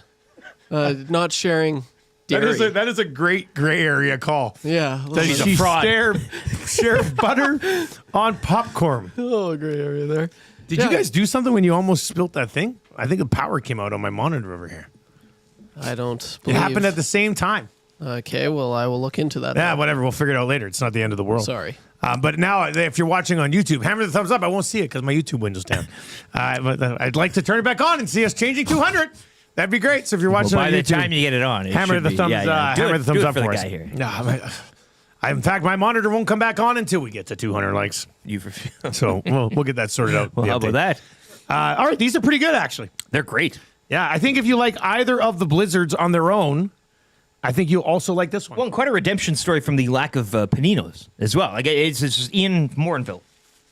I always expect people from Morinville to save the day when something goes astray. You know, and they've done it again. Absolutely delicious. So good, actually. I'm going to put it in the fridge and save it for after the show so I can really bring it home and share it with Tammy. She won't share it. She won't even. I love how you like if I you say, can give her the most delicious treat, have one bite, and she won't even. She can't do it. Yeah, if I was to take this home to Tam right now and say, here's 90% of a Reese's cookie dough Blizzard. It's yours now. She'd be like, oh, I can't have it. Did you have some of that? Yeah. Oh, I can't have that. She's a psycho. Yeah. I was like, do you realize what we have shared in life? She's a you and psycho. Me? Like, you won't share dairy with me? Yeah, you have 2 children. I mean, you've shared a lot. Yeah. Yeah. Like, come on. Probably move on here. You can share a Blizzard with your husband, you know? All right. Let's get into the fan zone. For fans first. If you want to go to the game tonight, but you're like, ugh, you know why I don't go to games? Because of the crazy amount of fees. Well, guess what? By fans, for fans, no fees. The cheapest possible way to get into the game tonight, fansfirst.ca. And we're not lying. People who've used the service tell us it's absolutely much more affordable than the other parts. So, changing 200. That worked out pretty well. No, I didn't even fix the monitor. I brought it up over here because I got the dual screens. I can pull that off. Changing 200. All right, so happy birthday, Connor McDavid. Mm-hmm. Here are the teams standing in your way for a Stanley Cup return out of the West this year. And that's the fan zone today. Which team do you think is the biggest hurdle that the Oilers have to overcome as we've now watched half a season in the West? Are you just doing teams or like things, like maybe a player or officiating? I mean, or you're just doing teams? I'm not doing it. It's just teams. Yeah. That would have been a good idea, too. Anyway, these are just the top 5 teams that I think stand in the Oilers' way of coming out of the West. And I want your number one. 780-218-9999. Hit us up over in the Nasty Chat if you want to get in there as well. And hey, hammer the thumbs up anyway. We could change 300 by 8 o'clock if everybody gets their act together. So let's do that as well. And sub to the channel if you haven't already. These cookies, though. You get a big bite of that dough. I know. But it's mixed in with a steady stream of Reese's. Those are big chunks. All right, here we go. Number 1. Do you want 5 to 1 or 1 to 5? 5 to 1. 5 to 1. Keep the goods. Yeah. All right, number 5 on the list of Oilers threats in the West this season. And I sure hope I didn't forget anybody. Oh, I might have. Honorable mention, Minnesota Wild. Honorable mention. Wow. I'm sorry, man. Wow. I'm not worried about the Wild in the playoffs when it comes to the Edmonton Oilers. Yeah, I'm honorable mentioning the Minnesota Wild. Maybe I should have made it a top 6. Now they're going to get to the conference final, and people will be like, Dusty, remember the day you disrespected Minnesota Wild? It was Connor McDavid's birthday. You had those blizzards, and Gager took all the Paninos home. Yeah, you stepped in it. I guess I did a little bit. Minnesota's an honorable mention. This is not as good as my other top 10 list. If it's the Wild, you have to eat another seafood. If the Minnesota Wild make it to the Stanley Cup final, I'll eat full lobster. A full lobster, but just the meat parts. All right, number 5, the Los Angeles Kings. I mean, I'm not overly worried about the Los Angeles Kings. We know the Oilers can have success about the Los Angeles Kings. More so than the Wild. But yes. Well, because they're going to have to go through the Kings. You're right. Yeah. The fact that, will they get to the Wild at some point? Well, there's only, I'm worried about the other teams more that they would have to meet in that situation. Yeah. So, Los Angeles Kings, I'm going to put at number 5 on the list. Number 4 on the list, the Colorado Avalanche. Okay. The Colorado Avalanche aren't that deep. Colorado Avalanche have a lot of top-end talent, but I think the Oilers can match them in that regards, with the exception of Makar being a bit of an upgrade over everything that the Oilers have on the back end. But I put Colorado number 4 on this list. Some people might flip Colorado in the next team that I've got on the list. I've got the Winnipeg Jets number 3 on the list. I just... until Hellebuck does it in the postseason, like, what are his... Trev, can you bring up... So somebody get his playoff numbers? Because Connor Hellebuck in the playoffs, at least off the top of my mind and from memory, and last season, God, a disaster last season. His regular season numbers have been phenomenal, but I don't know why he seems to fall off in the playoffs, but I think your recency bias here of season 22-23, he had an 886 save percentage. Last year was 864. Prior to that, though, in 2021, 931, and then you keep going back, 904, 913, 922. Okay, but the last 2 playoffs have not been good for Connor subpar, yeah. I'll call it a recency bias, but that's just reality. And that's fine. No, absolutely. I mean, you can go there the past 2 years, but and look, Winnipeg, that top line might be the best line in the National Hockey League. From a goal scoring perspective, I think it actually has generated the most goals. But I'm still going to take Leon Draisaitl's line up against that top line, and then just let Connor McDavid work his magic against the rest of that group. So I've got Winnipeg at number 3 on the list. I've got the Dallas Stars at number 2 on the list. I think I know who your number 1 might be. Well, we know who number 1 is. I mean, the Vancouver Canucks. No, I've got, look, the Dallas. Maybe I'd have, if Hellebuck plays well in the playoffs, maybe I'd have Winnipeg ahead of Dallas. But I'm going to have Dallas number 2 on this list. He's playing his regular season heart form, right? I don't know what it is about Dallas, but I am always worried about Dallas with the Oilers, but the Oilers actually play them okay. But deep, right? As opposed to the Avalanches and whomever. Much deeper than a well-formed Colorado team, for sure. Yeah. And the number one on the list, once again, is Vegas. This will not be an easy road. And it won't be an easy road for the teams that have to go up against the Oilers either. Like, think about the Kings.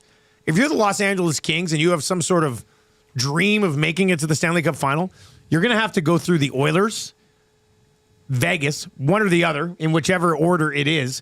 You're going to have to go through both of those teams, then you're going to have to take on Winnipeg or Dallas or Colorado. Like, that is a murderer's row for the Los Angeles Kings.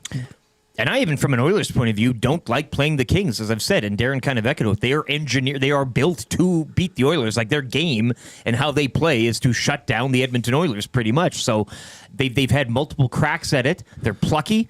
It's a hell of a rivalry from a neutral point of view. But yeah, I mean, I don't have them number one on my list, but they do pose a bit of concern. I'm not going to sit here and say that they're a cup contender. But when it comes to playing the Edmonton Oilers specifically, yeah, I think they get up for it, and they're built to play against them hard. So, yeah, that worries me. It's looking up at the Golden Knights and looking down at the Kings, the Pacific is pretty tight at the top. Playoffs are going to be great again. I think that's the lesson we learned here. Is that these playoffs are going to be much better than NFL Wildcard weekend. Let's get to some of your text messages in the fan zone. Andrew says, for me, number one problem is still the Golden Knights. They are the one top team that the others seem to struggle with and will most likely play en route to the final. Colin the Amishman says, the fan zone has to be Vegas. I don't think they'll be so lucky this year to avoid them. Jay in the Park says Vegas is the only real threat. The rest be damned. Hampton Steve says Vegas 1, LA 2, then Colorado, Dallas, and Winnipeg in that order. The Gourdfather says the Kings are my number one. They are good, and beating them a fourth time in a row seems unreasonable. Well, that's an interesting way to look at it. The rookie is in and says the Oilers. And they're themselves. Somebody had to do it. Yeah. Themselves. I think... I don't know, Trev, is it Vegas for you? It is not Vegas for me. Is it Minnesota for you? No, but I do have Minnesota third or fourth on my list. I'd probably, I don't know, I think I'd have to go with the Jets as my number one. Look, if Hellebuyck continues to play the way he's playing, then yes. I don't think that's crazy. But. And, like, the Jets have always played really good against the Oilers. Like, they have. Regular season or in the playoffs, as you know, they got swept. And I believe if Connor Hellebuyck was just lights out that whole series. So I'd probably have the Jets number one for me. I think the Oilers, that's the Oilers' biggest threat. And then, I don't know, it's weird to say, but like the Oilers have played pretty good against the Golden Knights this year. They've lost 2 games and they won 1. I honestly think they could have won all 3 of those games. Just looking at them. And like the first game that they played the Golden Knights, they were winning. And what did they do? They beat themselves. So I don't know. Yeah, they did. They were winning, and then they choked. So, and then the other game they got shut out 1-0. They could have won that one, and then they won 6-3. So honestly, and this may be a hot take, but I'm actually more scared of the Kings this year. You're more scared of the Kings than the Golden Knights. I hear you. I hear you. Because of Fogle. Yeah, it might be Fogle. It might be I don't know. I can't put a finger on it. He knows the inner workings of the Oilers, and that's what I'm getting at. That's what. Yes, I was just about to say that. Brought in as Special Agent Warren. Yes, he knows everything. He knows all the ins and outs. When they go left, you go right here. This is that's what he's saying in the locker room. So honestly, and that's probably the biggest thing for me. It's like they're bound. Like you can't beat a team. Like how many years in a row? 4 years in a row. 5. Like I just don't like the numbers. The numbers are going to start going against them pretty soon here. Is that this year? Maybe. I don't know. But I'm more terrified. You could be worried about the first round here. Of the Kings than the. Well, Matt agrees. He says statistically, at some point, the Kings will beat the Oilers in the postseason. And you mentioned it's so much and so much. Yeah. D-Rock says if the Kings can't figure out the Oilers' PP, they have no hope. Sorry, the fan zone. But I'm with you there. I don't. You have the Kings ahead of Vegas too. Or you just say you don't want to overlook the Kings. But I do have the Pacific. Yeah. In both Vegas and LA, outside of whoever in the Central oppose your Winnipegs, Minnesota's, whatever. I think it's 1-2, and you can slot them however you want. But yeah, I think the Kings will be a tough out, just how they're built. And then if you do get past them, you got to play. Like those are the 2 for me that I'm looking at. To hell with the Central. All right, 780-218-9999. 780-218-9999. Justin ticks in and says, hey, Dusty, it's Justin, assistant coach of the Fort Sask team you guys played. Great game yesterday. Had to remind you who the GOAT is. Have a great day. Yes, so we're shaking hands yesterday after our game against Fort Sask in minor hockey week. Tough 4-2 loss. We won our first game on Saturday, but I guess you have to win 2 or something. So we're done. What is this, the University Cup? Yeah. I don't know. Anyway, we lost. I'm going through shaking hands. Justin goes, he goes, hey, Dusty, Jordan's the GOAT. I was like, oh, God. On the ice at a U11 hockey game while I'm shaking hands, being a good sportsmanship guy. Now you have to get in a fight. Drops this on me, yeah. So I circled back around, I jumped him, I choked him out, and I said, who's the GOAT now? And then I went to do the LeBron thing, and I slipped and fell and smashed my head on the ice. But yeah, no, I thought that was funny. Who's the GOAT now? I can't get away from the chirps. What are you supposed to do? All right, we need somebody to play kind of easy trivia. That's a fan zone for fans first. Fan zone. An interesting debate on who's the biggest challenge in the West for the Edmonton Oilers. If you'd like to play kind of easy trivia today, let's do that right now. Who wants to play kind of easy trivia? We've got a gift certificate set up. The texts are starting to roll in here now about Panino Gate. More on that just after 8 o'clock here too. Put up the posters. Some people are saying, I had this, I had that. Tommy said, we had paninis in the fridge? That's exactly what somebody who would take them would say. Pay attention when you're in the building, Tommy. That is, you're right. I didn't even know. What's a panino? Interesting. Interesting. Gift certificate to Mr. Mike's right now. Text us 780-218-9999. 780-218-9999 if you would like to play kind of easy trivia today and win a gift certificate to Mr. Mike's Steakhouse Casual, the casualest place ever. Text Trev right now, 780-218-9999. If you're watching over on YouTube today, hammer the thumbs up for us. That would be great. I'm going to go put my my new Reese's / cookie dough blizzard from the fine folks at Dairy Queen out in Morinville. I'm going to put this in the fridge. Yeah. But I'm going to put a sensor on the bottom of it. Yeah, I was gonna so say, when it gets moved, we can go track down who the Panino Bandit is. An air tag on it or something. Yeah, something like that. We can track it right to Milne's house. Dun, dun, dun, dun. I just slowly accused everybody today at the office. All right, let's get to a sports update. New partner on board with EST. Hey. Windsor Plywood Leduc. This is a funny story. The guy who owns Windsor Plywood Leduc, it's second generation family. Another handshaking story, if you can believe it. Playing baseball down in Leduc 2 summers ago, going through the baseball line shaking hands, and a kid goes to me, "Hey, Dusty, what do you think Renee would think of this?" And I was like, what is this about? And then I look over, and the dad was leaning over on the fence. I was like, anyway. He's feeding the sun lines. He's with Windsor Plywood Leduc. So if you're looking to get your plywood, they got a bunch of stuff. Eric's got more with the update, but they're coming on board across a bunch of different shows. So that's a sports update right now with Lieutenant Eric for the first time, Windsor Plywood Leduc. Wildcard weekend in the NFL will wrap up later tonight from Arizona between the Vikings and Rams. The winner will advance to visit the Eagles Sunday afternoon. Last night was the Commanders escaping Tampa with a 23-20 victory. Washington visit Detroit Saturday at 6 in the divisional round. Oilers and Kings tonight from Rogers Place. Puck drop 7:30. Tom Gazzola will get you set. He has your GCL Diesel pregame show right here on EST. Coverage starting at 6:30. You can join Tommy and Hernan following tonight's game, taking your reaction on the GCL Diesel postgame show. Kings are 2 points back of the Oilers heading into tonight's game with 2 games in hand. Elsewhere tonight, the Blackhawks host the Flames, while the Panthers visit the Flyers. Action from yesterday, Vegas topping the Wild 4-1. Senators snapping the Stars' winning streak at 7 with a 3-2 victory. Detroit have won 7 straight. They knock off the Kraken 6-2. Ducks top Carolina overtime 3-2. And Nikita Kucherov had 3 points. Tampa getting past Pittsburgh 5-2. In the NBA, the Cavaliers had their 12-game winning streak snapped by Indiana, 108-93 your final. Raptors are back in action and at home to the Warriors tonight, while both the Lakers and Clippers are expected to resume their home court schedules amid the LA Fires.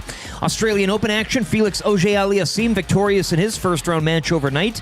Later this evening at 5, Gabrielle Diallo will look to join him in second-round action, while on the women's side, Rebecca Marino will take to the court in first-round play.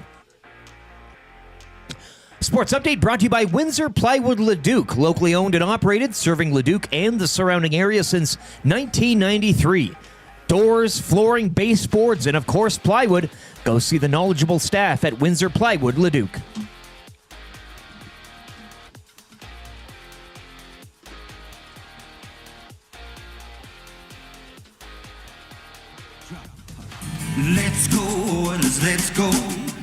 let's go, Oilers, go.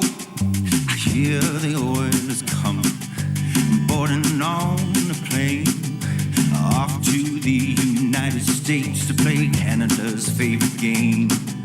A chance to win the glory, a chance to win the cup. Bring it back to our World Saint City, the city of champions. Since I was just a baby, grew up an Oiler fan. Remember Gretzky in the 80s, seeing 4 rings on just one hand, chasing through the 90s and into the millennium.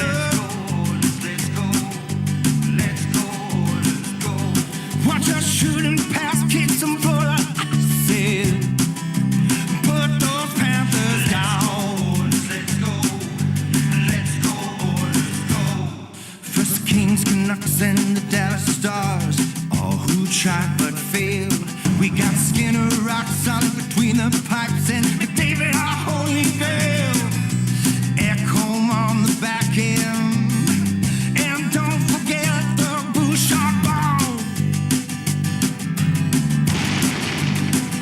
Sweeping rats off the ice in Edmonton and bring us Lord Stanley's Cup.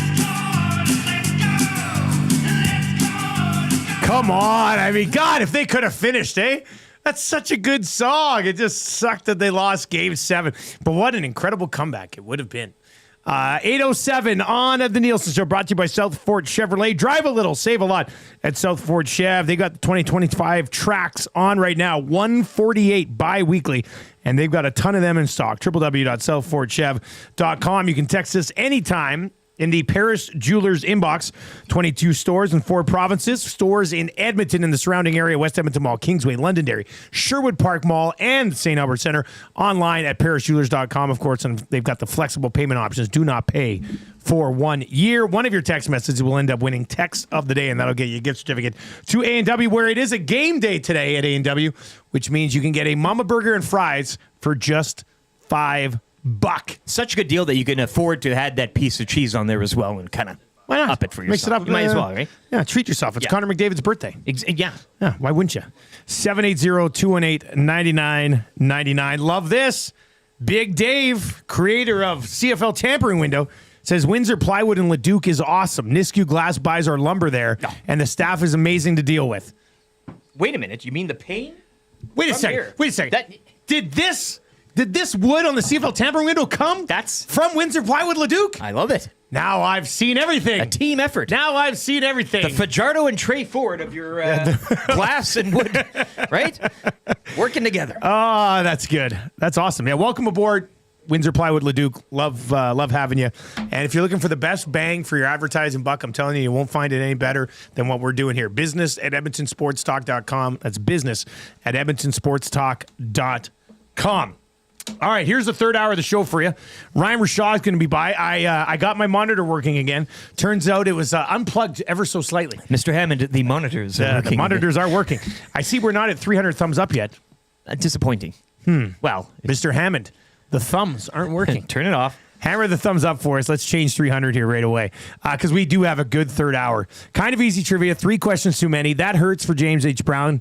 Ryan Rishaug from the Got Your Back podcast is going to be by. And from the Grand Canyon. GCL Diesel, Orange and Blue Breakfast, Marmot Basin Snow Report, the Wrap for William Huff. Trev, do we have somebody to play kind of easy trivia or are you working on that? Yes, we do. Okay, who do we have? We have Michael from the Dominican right now. He's in the Dominican right now? No way. Correct. They got phones down there? I think so. Good afternoon. Oh, my goodness.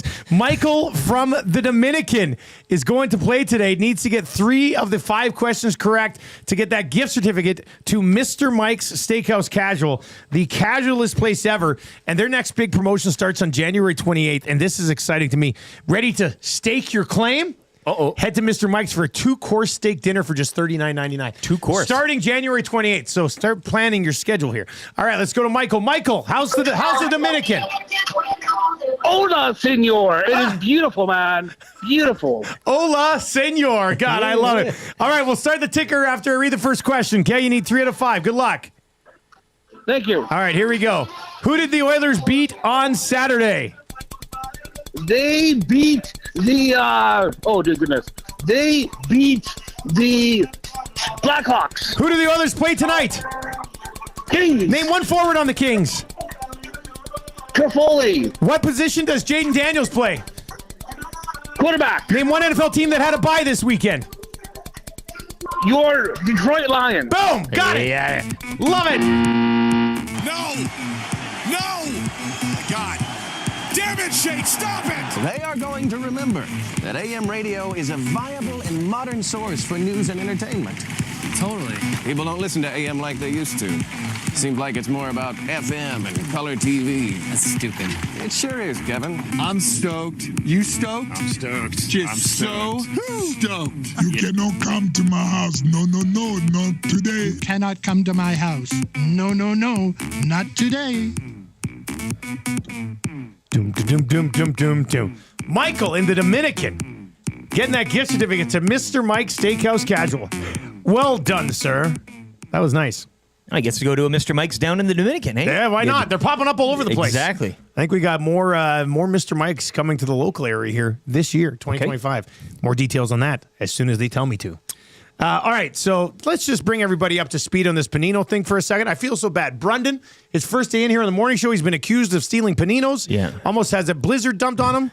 Oh, my goodness. And still here. Yeah, he's still here. It. I mean, he's still here. Okay, so we had 6 Paninos from the Italian Center. We put them in the fridge on Friday morning. Mm-hmm. What did we have? I guess we had one. We had one. We shared one. We shared one on the show Friday. Which anything they are for this show, if anybody's going to be having full ones. We were planning on sharing it again this morning. Eric goes over it. They're gone. All the Paninos are gone. 5 full-size Paninos are gone. So, the boys are waking up. They're starting to listen, starting to chime in here. Gager's the first to respond. Says, just a little behind on the show today dealing with Panino Gate. Friday after EST afternoons, if we're getting a timeline on this, that would have been about 3 o'clock. Yeah. Friday after EST afternoons, I went to the fridge, and there were 2.5 subs left. Well, the weekend hasn't even started yet, and we're already half down. I believe they were both veggie and half mild. I ate half a veggie, and then I went home. Zacticum says, we didn't hear about the Panino controversy, but for lunch on Friday, I had half a veggie sub. I was told we could dig in on those bad boys. It was delicious. He was told, yeah. Gazzola says, we had Paninos in the fridge? Yeah. And then Tommy says, but they were veggie. Since when did the Italian Center make veggie? Well, Tommy, if you listened on Friday, you would know they're making veggie now for people who are eating healthy in January and want to mix it up a little bit. Again, I think he's kind of this whole ploy is to throw us off the scent here.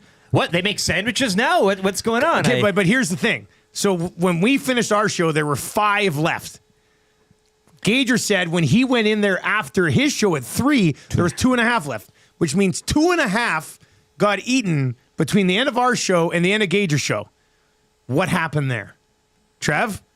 Hernan's been awfully quiet. He had a full one, guaranteed. Probably. It's the only way I can think. Actually, I saw him. You let him in there at one point. I went and showed him. And he ate half. Yeah. I think I saw him eat half, cold.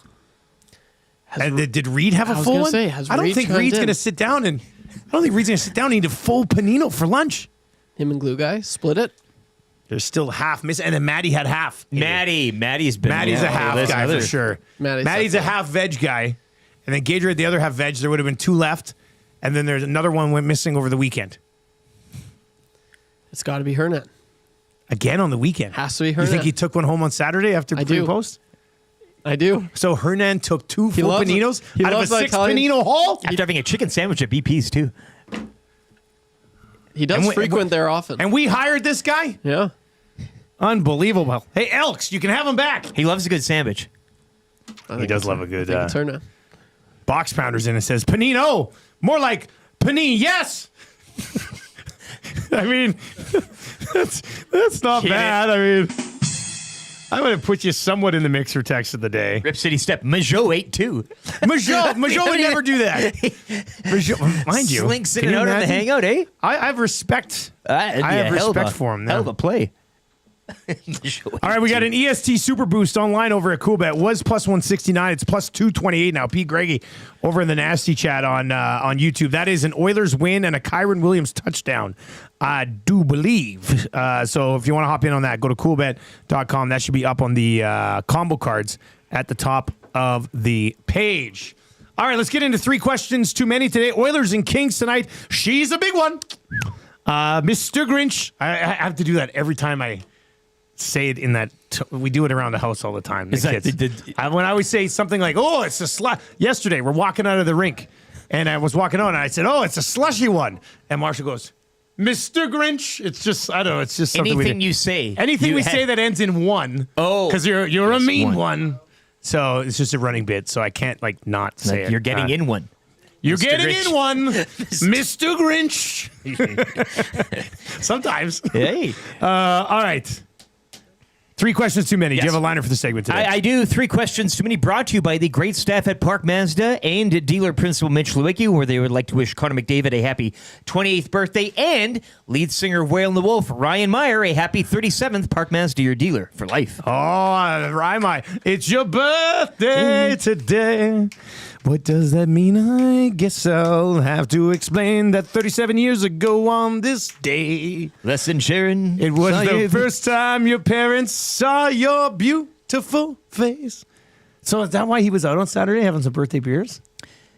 Kind of. I think his official party is next Saturday. But Wow. yeah, he got out. My brother got out. We it looked like a good time. did a little bit of mall, did a little bit of BPs. Ryan won a speaker, a portable Bluetooth. I saw it on the postgame show. Yeah. I was watching. That's right. Yeah, I was watching. I was Leonardo DiCaprio looking at the TV when I saw Lucas in there because I knew you were Ryan. Yeah. Luke's there too. Tom had his hand around Ryan's back. Weird. And well, no, but here's where kind of, and we all had a couple of drinks, so we were feeling kind of randy. I went up behind him, I took his hand, I put it on Ryan's butt. Hey, don't do that at the office. Well, no. Yeah. We were out. It was Saturday night. You know, we were having a good time. We all laughed. It was. Belineski's in and says, I share a birthday with Ryan. Neat. Happy birthday, Belineski. Happy birthday. It's your birthday today. What does that mean? I guess I'll have to explain. We're not going to do that again. So Connor McDavid, Joe Belineski, and Ryan Meyer. That's that's a birthday trifecta. That's we give you some paninos if we had any left. All right. Do you have a Twitter? Oh, you already said the Twitter account. Did we do that already? Sure, I don't know. Sure, we did. Why not? Follow this guy, Lieutenant_Eric. Yeah. All right, submit your questions. Anita, well, actually, no, I have a third question that came in today, so we're gonna get to that one as well. Here's an interesting one, Trev. I think you'll probably want to chime in on this one. Would you guys trade Savoy at the deadline if it meant an Ekholm 2.0 was coming over in the deal? It could be a big one. Mr. Grinch. What would you guys do? Would you trade Savoy if you just get right shot Ekholm? Like, I understand some people say, oh, no, he's got to be untouchable because they don't have much youth. But if you can add a stabilizer like Ekholm on the right side as well, I mean, to me, final piece. Lock it up.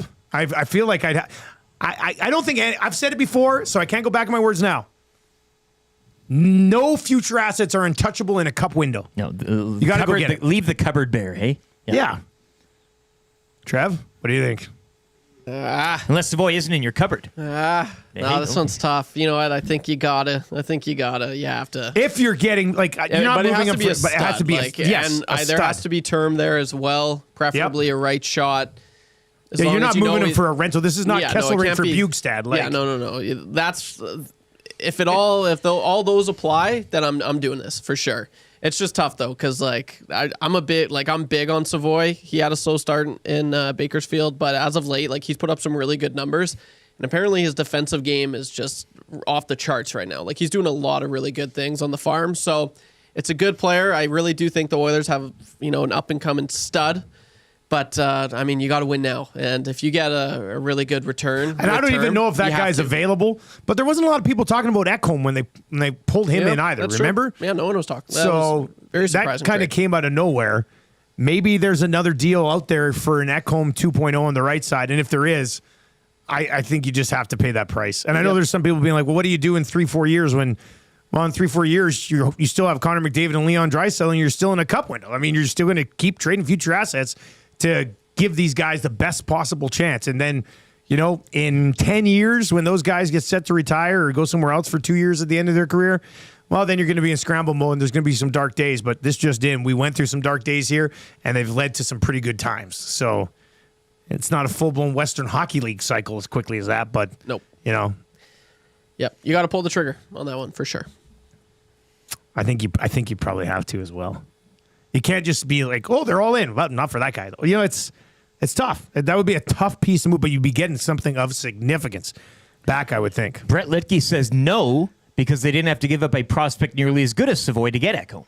So he's taking a bit of a different approach to that question. But Real Slim Davey texts in and says, if you think about it, it's like McLeod for a right shot Ekholm. It's a no-brainer. Yeah. Which is that's a really interesting way to look at it. Yeah. A lot of people on the Paris Jewelers inbox asking the term on this Ekholm 2.0. That's the first thing there was like 3 or 4 people that chimed in. Term? What's the term? It's this year plus 2 more. Yeah. Yeah, it's not this year, next year. It's this year plus 2 more, or this year, next year, and then he signs an extension type of thing. Sign me up. Question number 2. If you guys are starting a franchise today in the NFL, which quarterback are you building around for the next 5 to 10 years? 780-218-9999 or hit us up over in the Nasty Chat. Hammer the thumbs up if you're there too. I mean, are you just setting us up to say anybody else but Jaden Daniels right now getting on? Well, I know, because it's on the tip of our tongues. It's you can still smell it in the air from last night. I do have some worry issues with him because he's a slight build. He is, and he's a risky boy. Yeah, but like again, how are you? What's your O-line look like? What type of offense are you running? Well, how old is Josh Allen? Like, would you? But again, like, would you take Josh Allen from the age of 28 to 38? No, yeah. Well, or Jaden Daniels from 22 to 32? Because Allen's more robustly built, but there are going to be a lot of hard miles on that frame by the But yeah, he goes off roading quite a bit. Yeah, this is not a question of just picking a quarterback now for one season to win. The question somebody sent in was 5 to 10 years. Bo Nix. It's not Bo Nix. It's going to be tough for me. Everybody knows I'm a huge Lions fan, but my favorite player in the league outside of the Lions is Jaden Daniels. And they're going to clash this upcoming weekend. I mean, look, again, picking for the future as well, Jordan Love. We all saw the Packers. It was last year. I mean, we were saying, this is the beginning of something new for them as well. Yeah. And now, given the fact that, as Mike Tanier mentioned, all of his weapons got hurt yesterday, he's essentially out there by himself. I mean, that's a guy with some upside and age on his side. But I'd still go with a guy like Josh Allen. And again, maybe later in that 10-year project, it could be a little painful, but I want to try to go somewhere else than the Jaden Daniels answer. Brett Lidke says 5 years, and I'd still go Allen or Lamar. I think if it's 5 years, those would still be the guys. But if it's 5 to 10, you might want to go to a little bit of a younger guy. Zulu texting and says Caleb, maybe with better coaching. He's Caleb Williams with better coaching. I don't mind going outside of the playoff picture too. Joel says my son would say Drake May. Well, and now you're reneging on the investment here. Look at you all of a sudden, hey? Fair point. Fair point. You know what? Joe Burrow is another quarterback that's out there. Joe Burrow. You know what? I would probably still, if we're talking 10 years, I probably still have Trevor Lawrence in my top 5 or 6 as far as a guy you take. He's a physical. 10 years. Yeah, I mean he had a bad year. Yeah, but Doug Peterson was awful. So let's see where he goes. Yeah. I got some time still for Trevor Lawrence. Drake May. I don't think I'll ever earn back my wife's respect until Trevor Lawrence hits again. Yeah. The day she licks your ice cream cone is the day Trevor Lawrence hits. Like, only then will she share dairy with you. Only then will she lick my ice cream cone. Yeah. Yes. All right. Question number 3 today. This one came in from, I want to get to this. This was an interesting point, and it could be a bigger conversation for sure, but I wanted to get it into 3 questions today. Let me see.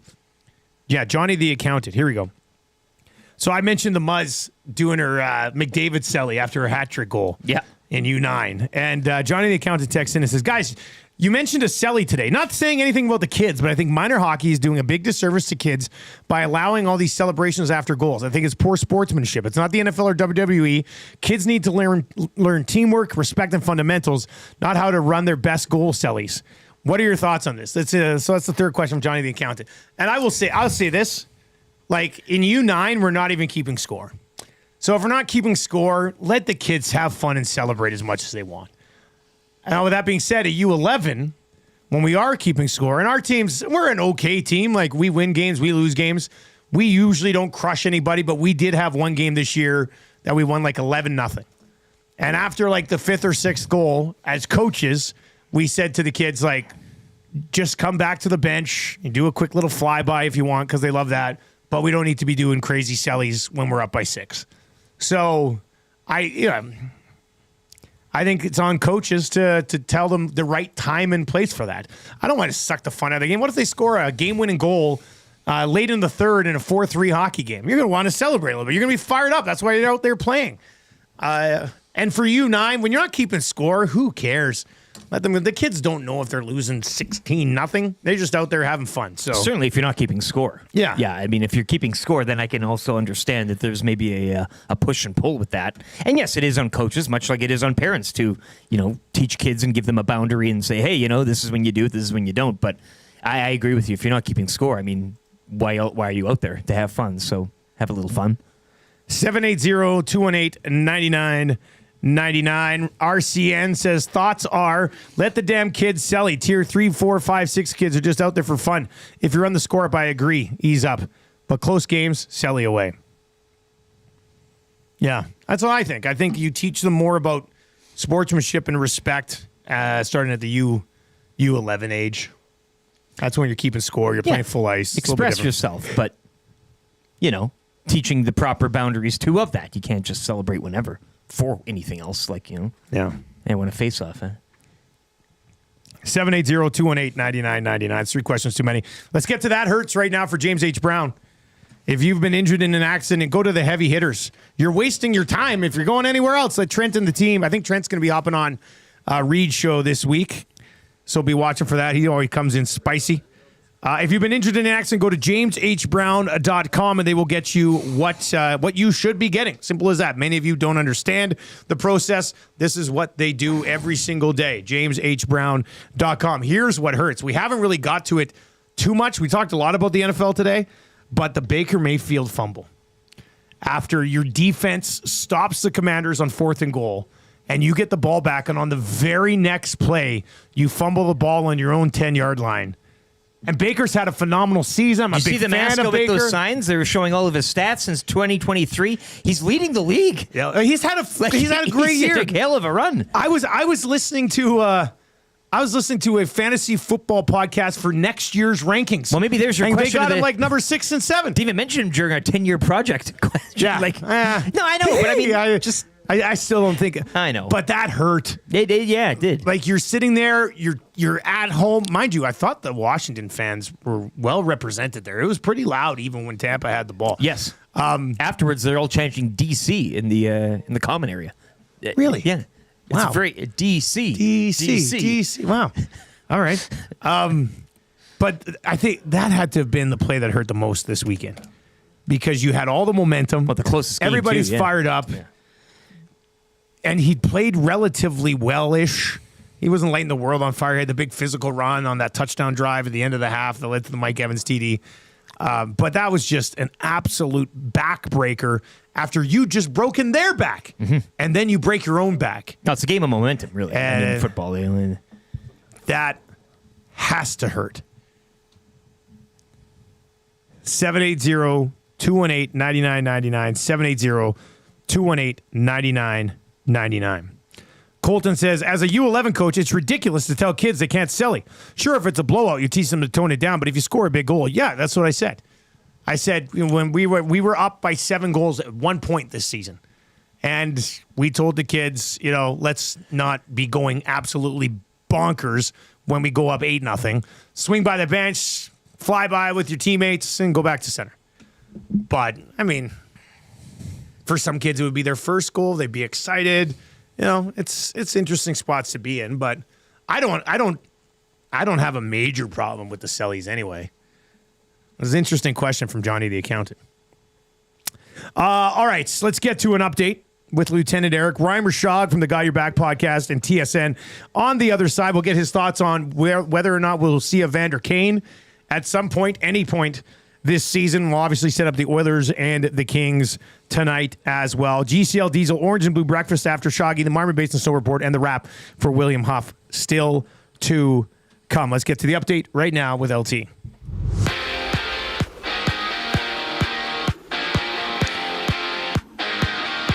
A game day on EST as the Oilers entertain the Kings, 7:30 from Rogers Place. Tom Gazzola will have your GCL Diesel pregame show with coverage starting at 6:30.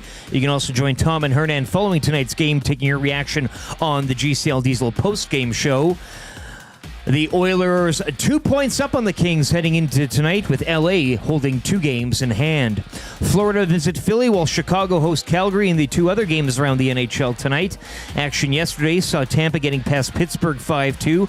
Ducks over the Hurricanes 3-2 in overtime. The Red Wings defeating the Kraken 6-2. Detroit have won 7 straight. Dallas had their 7-game win streak snapped as they fall 3-2 to the Senators, and the Golden Knights topping the Minnesota Wild 4-1. Wildcard week in the NFL wraps up tonight from Arizona between the Vikings and Rams. The winner of that will go on to visit the Eagles Sunday afternoon.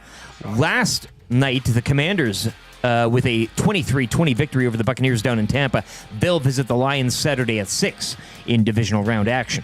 The Pacers snapped the Cavaliers' 12-game winning streak yesterday, 108-93 your final. Raptors are home to host the Warriors tonight, while both the Lakers and Clippers are expected to resume their home court schedules amid the LA fires. And over to the Australian Open, Felix Auger-Aliassime victorious in his first-round match overnight.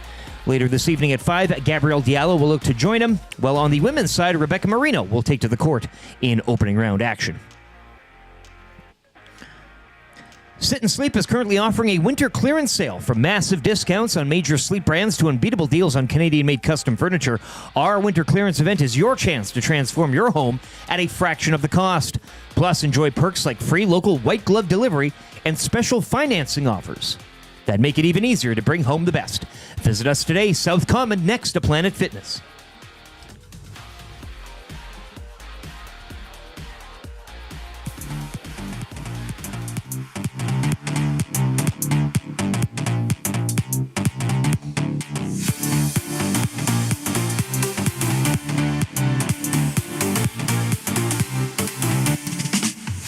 Inconceivable.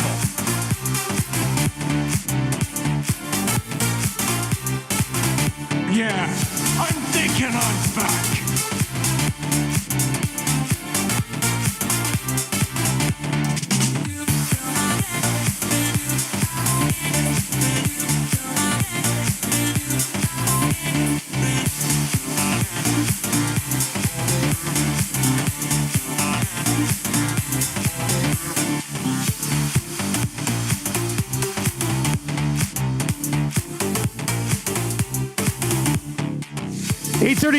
On the Nielson Show. Thank you very much for being here today. You can text us anytime, 780-218-9999. Nielson Show brought to you by South Fort Chevrolet. We got the GCL Diesel Orange and Blue Breakfast coming up, Marmot Basin Snow Report, and the wrap for William Huff still to come. It's the Oilers and the Kings tonight. If you're watching over on YouTube today, hammer the thumbs up for us, and you can chime in over on the Nasty Chat, and of course you can text us anytime in the Paris Jewelers inbox. Lots of text messages that we'll have to be sorting through for the text of the day today for A and W. Here's a good story. Guys, as a U11 coach, we were in a tournament in Sherwood Park. After the first period, we were up 4-0. I told the opposition coach and the on-ice officials that we had a girl who'd never scored a goal since starting hockey 3 years ago. Only then would we celebrate. Well, she ended up scoring our 10th goal, and we went and celebrated. I still got a bench minor and was told any further celebration would result in my own disqualification from the tournament. All right, let's get into the Monday morning mandate with Ryan Rishaug. Timberlake rocks. Is that a mandate of yours? What are we talking about here? Good question. Can some of it be about sports? Yeah. All he needs to do is just get in front of people and state his case. If they had the mandate from the people, blah, blah, blah, I don't know where that information came from, but I would question it. Time for the morning mandate with Ryan Rishaug. This is what sports broadcasting is all about. You know what? That may be a good point, Ryan. You broke the story, Ryan. Rishaug is one giant 6'2" pile of Charmin. It is Ryan Rishaug's TSN's Ryan Rishaug from the Got Your Back podcast. He was He was at the bottom of the Grand Canyon, then climbed back up out of it. Very impressive. Shoggy, just how grand is the canyon? We've been talking about this all morning. Yeah, the canyon is very, very grand. Got nowhere near the bottom of it. Like I would never, I couldn't believe it, Dusty. Like I'm getting a little older. And as I get older, I think some of my like kind of fear of ledges, fear of heights, some of those things are really starting to kick in a little bit more. And I'll be honest with you, buddy, like I'm not sure what I was expecting. We got to like the public viewing area of the Grand Canyon where you like walk along the edge and everything. I was stunned at how many spots there are where, I mean, if you wanted to, you could just go chuck yourself off the edge of that. I thought it would be like a big glass wall where it was like nobody could get near it because of the no. Like the public pathway is like 7 feet from a 900-foot drop off. So I was like, oh my God. So if the Grand Canyon is here and the pathway is here, I was like on the far side of the pathway walking through the trees. like, you know how when you're walking along a path and you see people coming at you and it's kind of basic decency, like this side of the path is going this way and this side's going this way.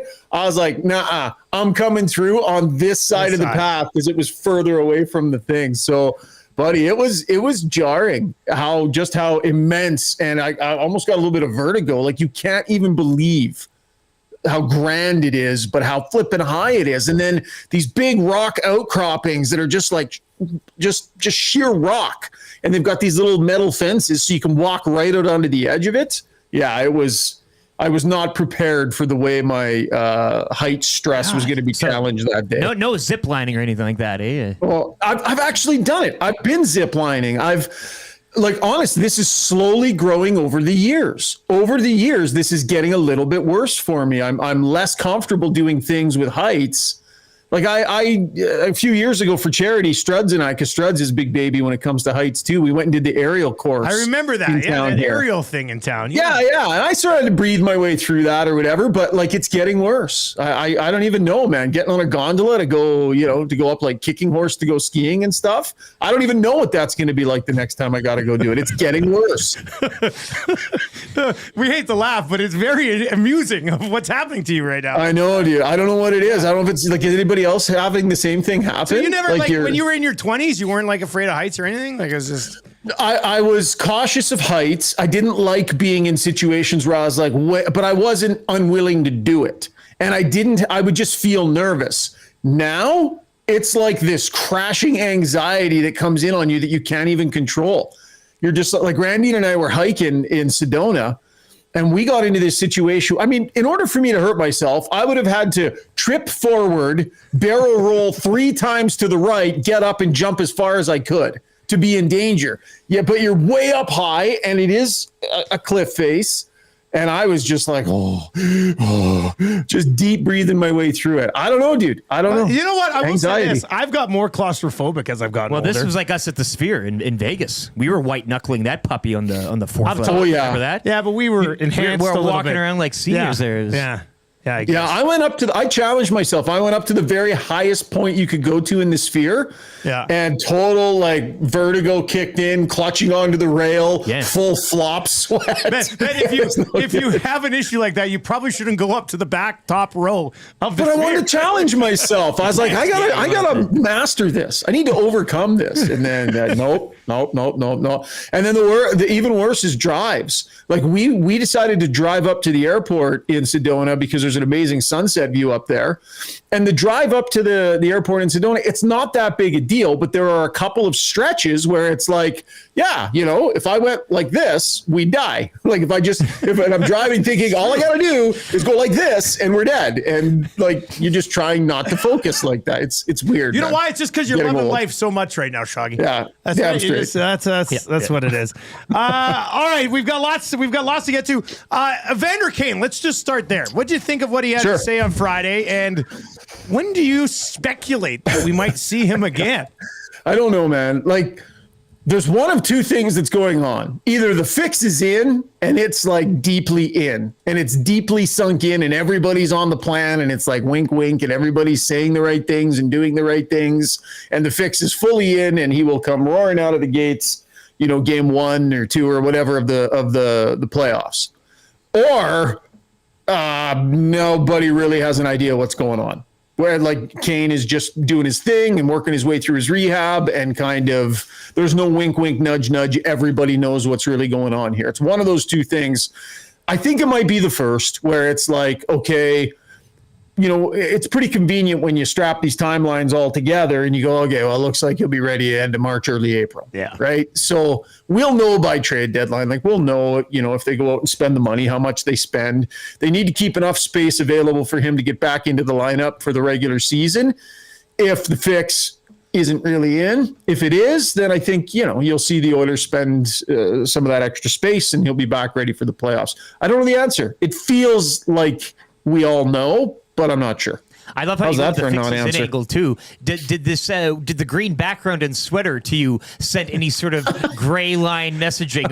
Are you getting anything out of that? Have you ever seen a sweater match a wall that was some so weird stuff. closely? Yeah. Well, listen, man, like Evander Kane, when it comes to like colors and fashion choices and style and all that stuff, I'm not going to try and match wits with the guy. What I will say is when I saw it and I saw the color of his shelving and everything, and it looks like obviously we'd have a nice place, I was thinking, oh, that's a bold choice for, the main feature in that office would be the green shelves and this. And I liked it. I thought it was really good.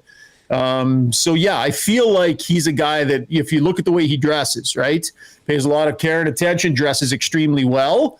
I'd be interested in the choices that he makes around the house too, with some of his furniture pieces and such. And we got a little glimpse into that. Oilers get the Kings tonight. Fogle is 4th on Los Angeles in points. What do you think about that? Go. So he's on pace for 20 goals and 45 points, something like that. Yeah, they're not a highly 46 offensive points? group. Yeah. Yeah. I mean, so when you actually dig in, and what did he have for points last season? What was his? He was 20 goals and he was in the 30s, high 30s, wasn't he? Was he in the high 30s last season? I'm just taking a quick peek here. 41. Oh, there we go. So he's on pace for a similar number of goals and maybe a few more points overall than I believe he was last year. So he's on pace for 22, 23 goals and, 47 points. So, yeah, I mean, it's not like they lost this player and he went and turned into something he's never been in his life and has been, this is the good Warren Fogle that the LA Kings got. Yeah. And he's been playing well this year, putting up points, producing. I think he spent time in the top 6 and been able to play with good players. And when Warren Fogle was at his best as an Oiler, that's exactly what he was able to do. The other Warren Fogle that the Oilers got through those years was the guy who struggled to be in the playoff lineup and the guy who really struggled, to be consistent and to have the trust of his coaches. And there were a lot more ups and downs with Warren Fogle over the long haul. And the Oilers were not confident that giving Warren Fogle that kind of money that they would get the best of Warren Fogle. They'd seen both sides of him, right? So the LA Kings, they bet on him, and they've gotten a good player, and good for them. But I don't view this as like, oh my God, how could the Oilers have given up on Warren Fogle? I saw the whole journey with Warren Fogle, and I understand why they said, we might want to place our chips on a different spot. Ryan, we were talking today about teams. Dusty had a nice little list of teams that would prevent the Oilers from getting back to the Cup final out of the West. And I think you can look at the Vegas Golden Knights, obviously leading the Pacific right now. But how close would you say that this edition of the LA Kings are right now? They've always been tight defensively, but I think under Hiller, that offense has gone up just a tick. We saw the overtime win, obviously post-Christmas, so you can kind of read into that as you will. But how close are these Kings to the Golden Knights and being that thorn in the Oilers' side, which we assume will be an opening round matchup as it stands right now? Yeah, I think that, when the Oilers and Kings meet in the playoffs, and it just seems like it's going to happen, I would suggest this will be the toughest version of the Kings that the Oilers will have had to have taken on. So if Oiler fans are feeling some stress about that, good, you should be. And the team probably should have that in the back of their minds too. You do not want to get caught like ho-hum another series against LA and the outcome is already decided. This is a different LA team. Quentin Byfield has kind of gone next level. Anze Kopitar continues to be an incredibly effective center at his age, working both ends of the ice. Phil Deneau is being used, exactly the way he should be used. Like, this is a really good team. And, you get some goaltending. this would be the best version of the Kings I think that the Oilers will have faced. And I would say, as of right now, I would suggest to you, we'll see what happens at the trade deadline. I would suggest to you this is not the best version of the Oilers compared to previous years.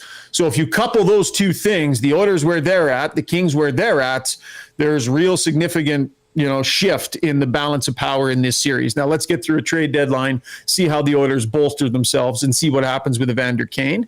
That would be my analysis in this moment. Well, and you mentioned too getting a Doughty. That is the Kings will be getting back as Drake's well. brought that up. You'll get Doughty back at some point. Maybe the Oilers get Kane back at some point.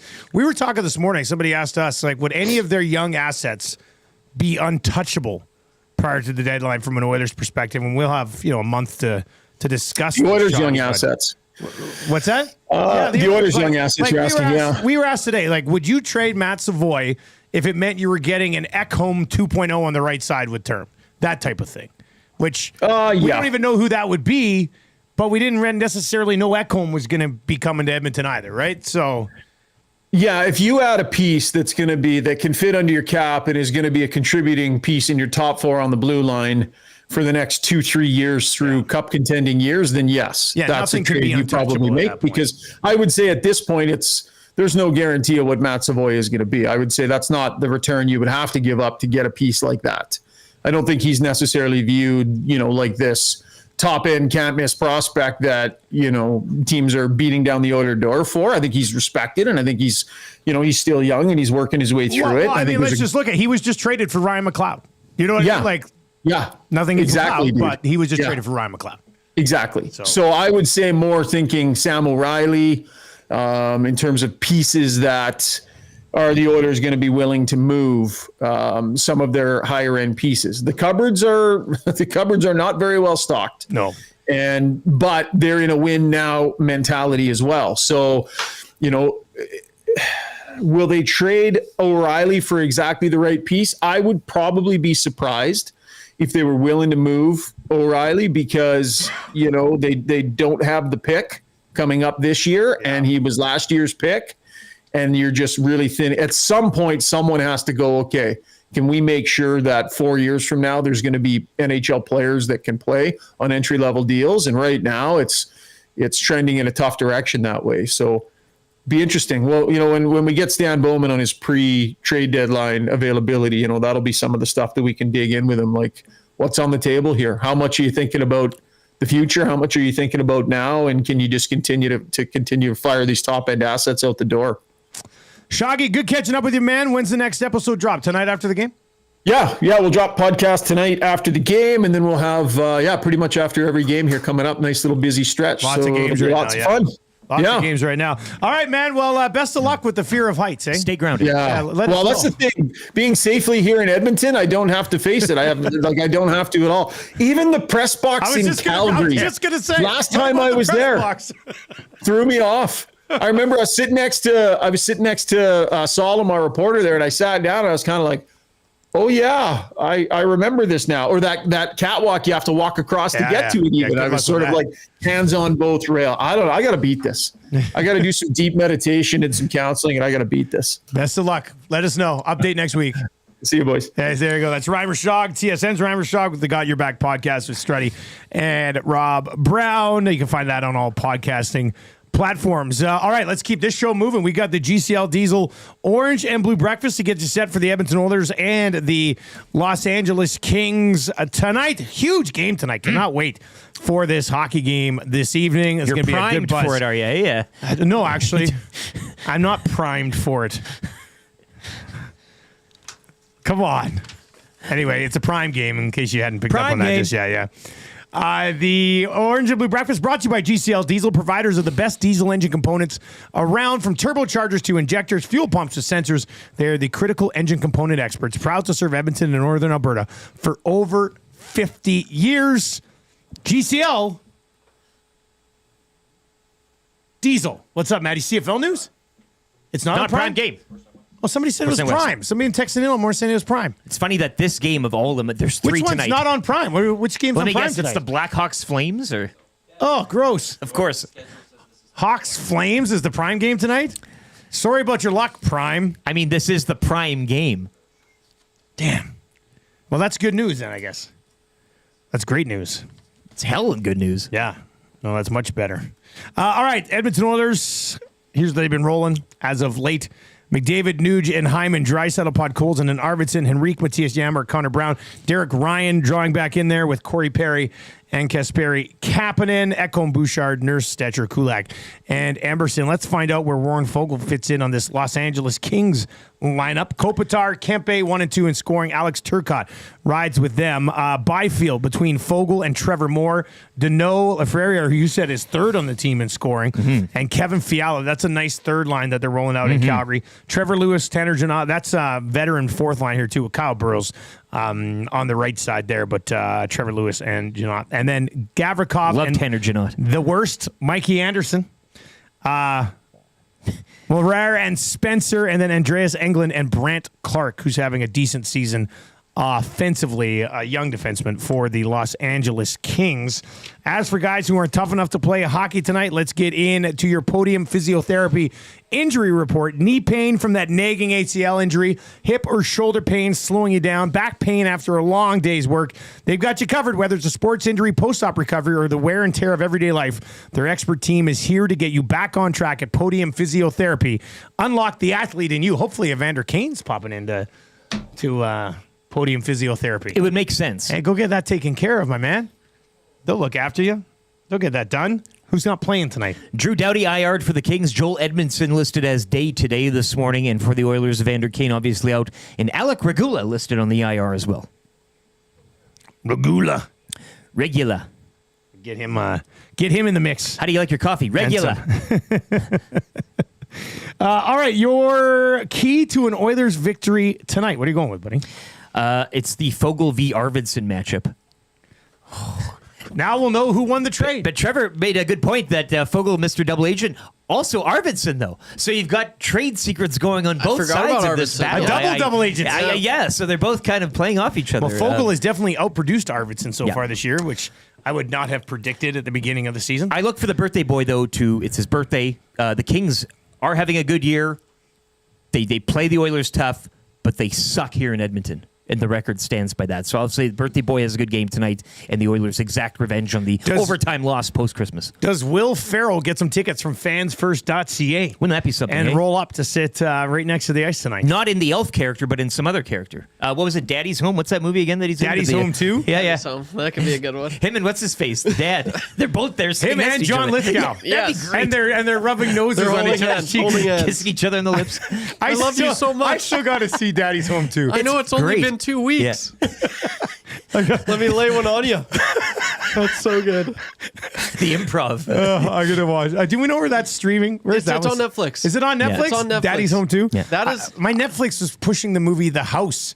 The other Will Ferrell one where they turn their house into a casino. It's got Raffy from the league. Oh, no It's way. not bad either, but I got to watch Daddy's Home too. Yeah, Will Ferrell in that movie is you. I visualize you being Me and Marshall? him.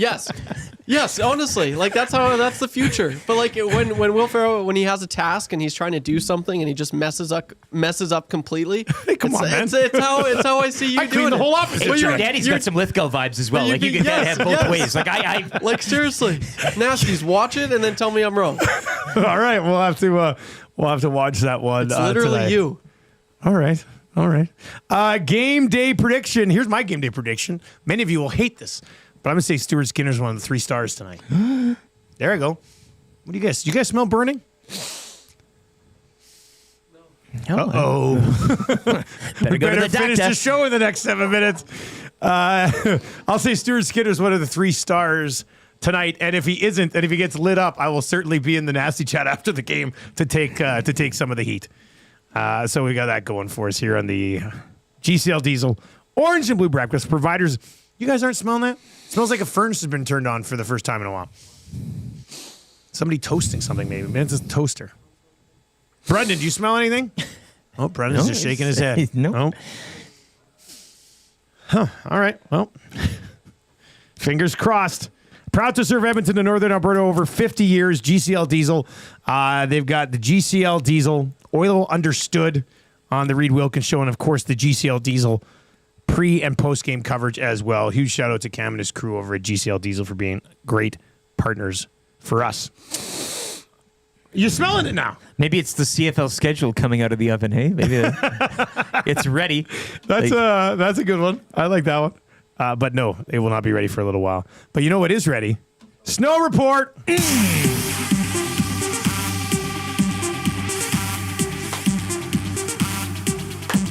Snow report. Marmot Basin. Shred the gnar. So stoked. Like, winter's here. I'm stoked. You stoked? I'm stoked. Just so stoked. Yes. I mean, it came down last night, what, a good 5 inches? Last night, I think so. Something like that, and a couple feet the day before. And you've got a 5-foot base with 5 inches of freshie on top.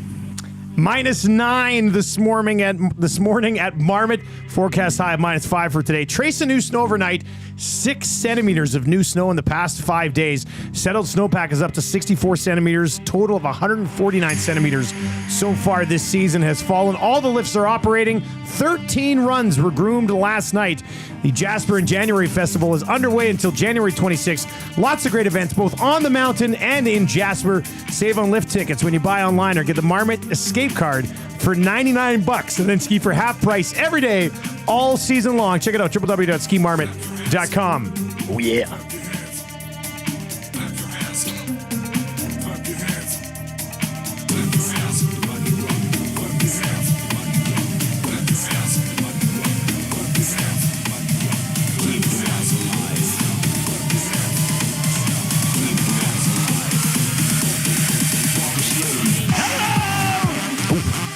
That was nice.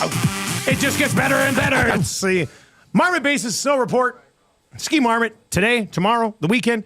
Who was it? I think Trev was his name. Mm-hmm. Apologies if it's wrong. But he was up there, got some 6 o'clock or lager. I love that. Got some pictures with the 6 o'clock or lager. It was real nice. There, yeah. Real nice. All right, let's get into the wrap for William Huff. If you want your place to look as good as ours or any of the other places that you've been in the city that's got the job done by William Huff. And that's a lot of them because they've been doing it since 1952. Rogers Place, Commonwealth, the dumps down in Calgary that they're trying to make look good. They're doing the best that they possibly can. WilliamHuff.com. All right, what we learned on the show today, boys? The Toronto Blue Jays. Oh, great. Met with free agent right-hander Roki Sasaki last week in Toronto. This according to Ken Rosenthal of The Athletic. Scott Mitchell also reporting of TSN that the Jays were likely to be, quote, all in, end quote, on Sasaki. So I can't wait till he signs meeting with the Red Sox, Yankees, Dodgers, or Mets. Another meeting. That's terrific. Get that chair heated. Get him a jet. That's great. Whatever. I learned today that you cannot keep 6 paninos in the fridge here. Or 5, I guess, after we had ours. Yeah, but it goes to show how good they are. It's a delicious That's sandwich. the illustration of the whole thing. They cannot be kept. Speaking of delicious, we tried those new blizzards today. Yes, Ian in Morinville. Reese's Thank you. Pieces cookie dough concoction from me out at Morinville Dairy Queen. They were Huge delicious. cookie dough pieces. Yeah, big, Spare no long, expense. big, long cookie dough Yeah, pieces. yeah. Yeah, that was nice. D-Rock says that burning smell is just Dusty's hot take on Skinner's game tonight. Yeah, that like could be that. it. It was time to... Bones, I think, had the text that stole all that. What did he say? Someone vacuuming? Oh, yeah, someone vacuuming. That makes sense. Waddy in Cloverdale says, you know what's not burning? A panino from the Italian Center Shop. Quite right. That's a Hernan good eats them point. cold. I like them cold, too. I don't mind them cold. I just prefer them at when you little bit heat up, gives them 45 softness. seconds. Yeah, they don't have to be hot. Just it softens it up. A little bit of cheese melt's not a bad thing. No. A little bit of cheese melt's not a bad thing. All right, sound of the day today. Boy, where do we go for sound of the day? You know, let's do City of Champions again, just to send a message to the Los Angeles Kings tonight, right? Like, drop the puck. Let's go, Oilers, let's go. Let's go, Oilers, go. I hear the Oilers coming, boarding on the plane, off to the United States to play Canada's favorite game. A chance to win the glory, a chance to win the cup. Bring it back to our World Saint City, the city of champions. Since I was just a baby, grew up an Oilers fan. Remember Gretzky in the 80s, seeing 4 rings on just one hand, chasing through the 90s, and in the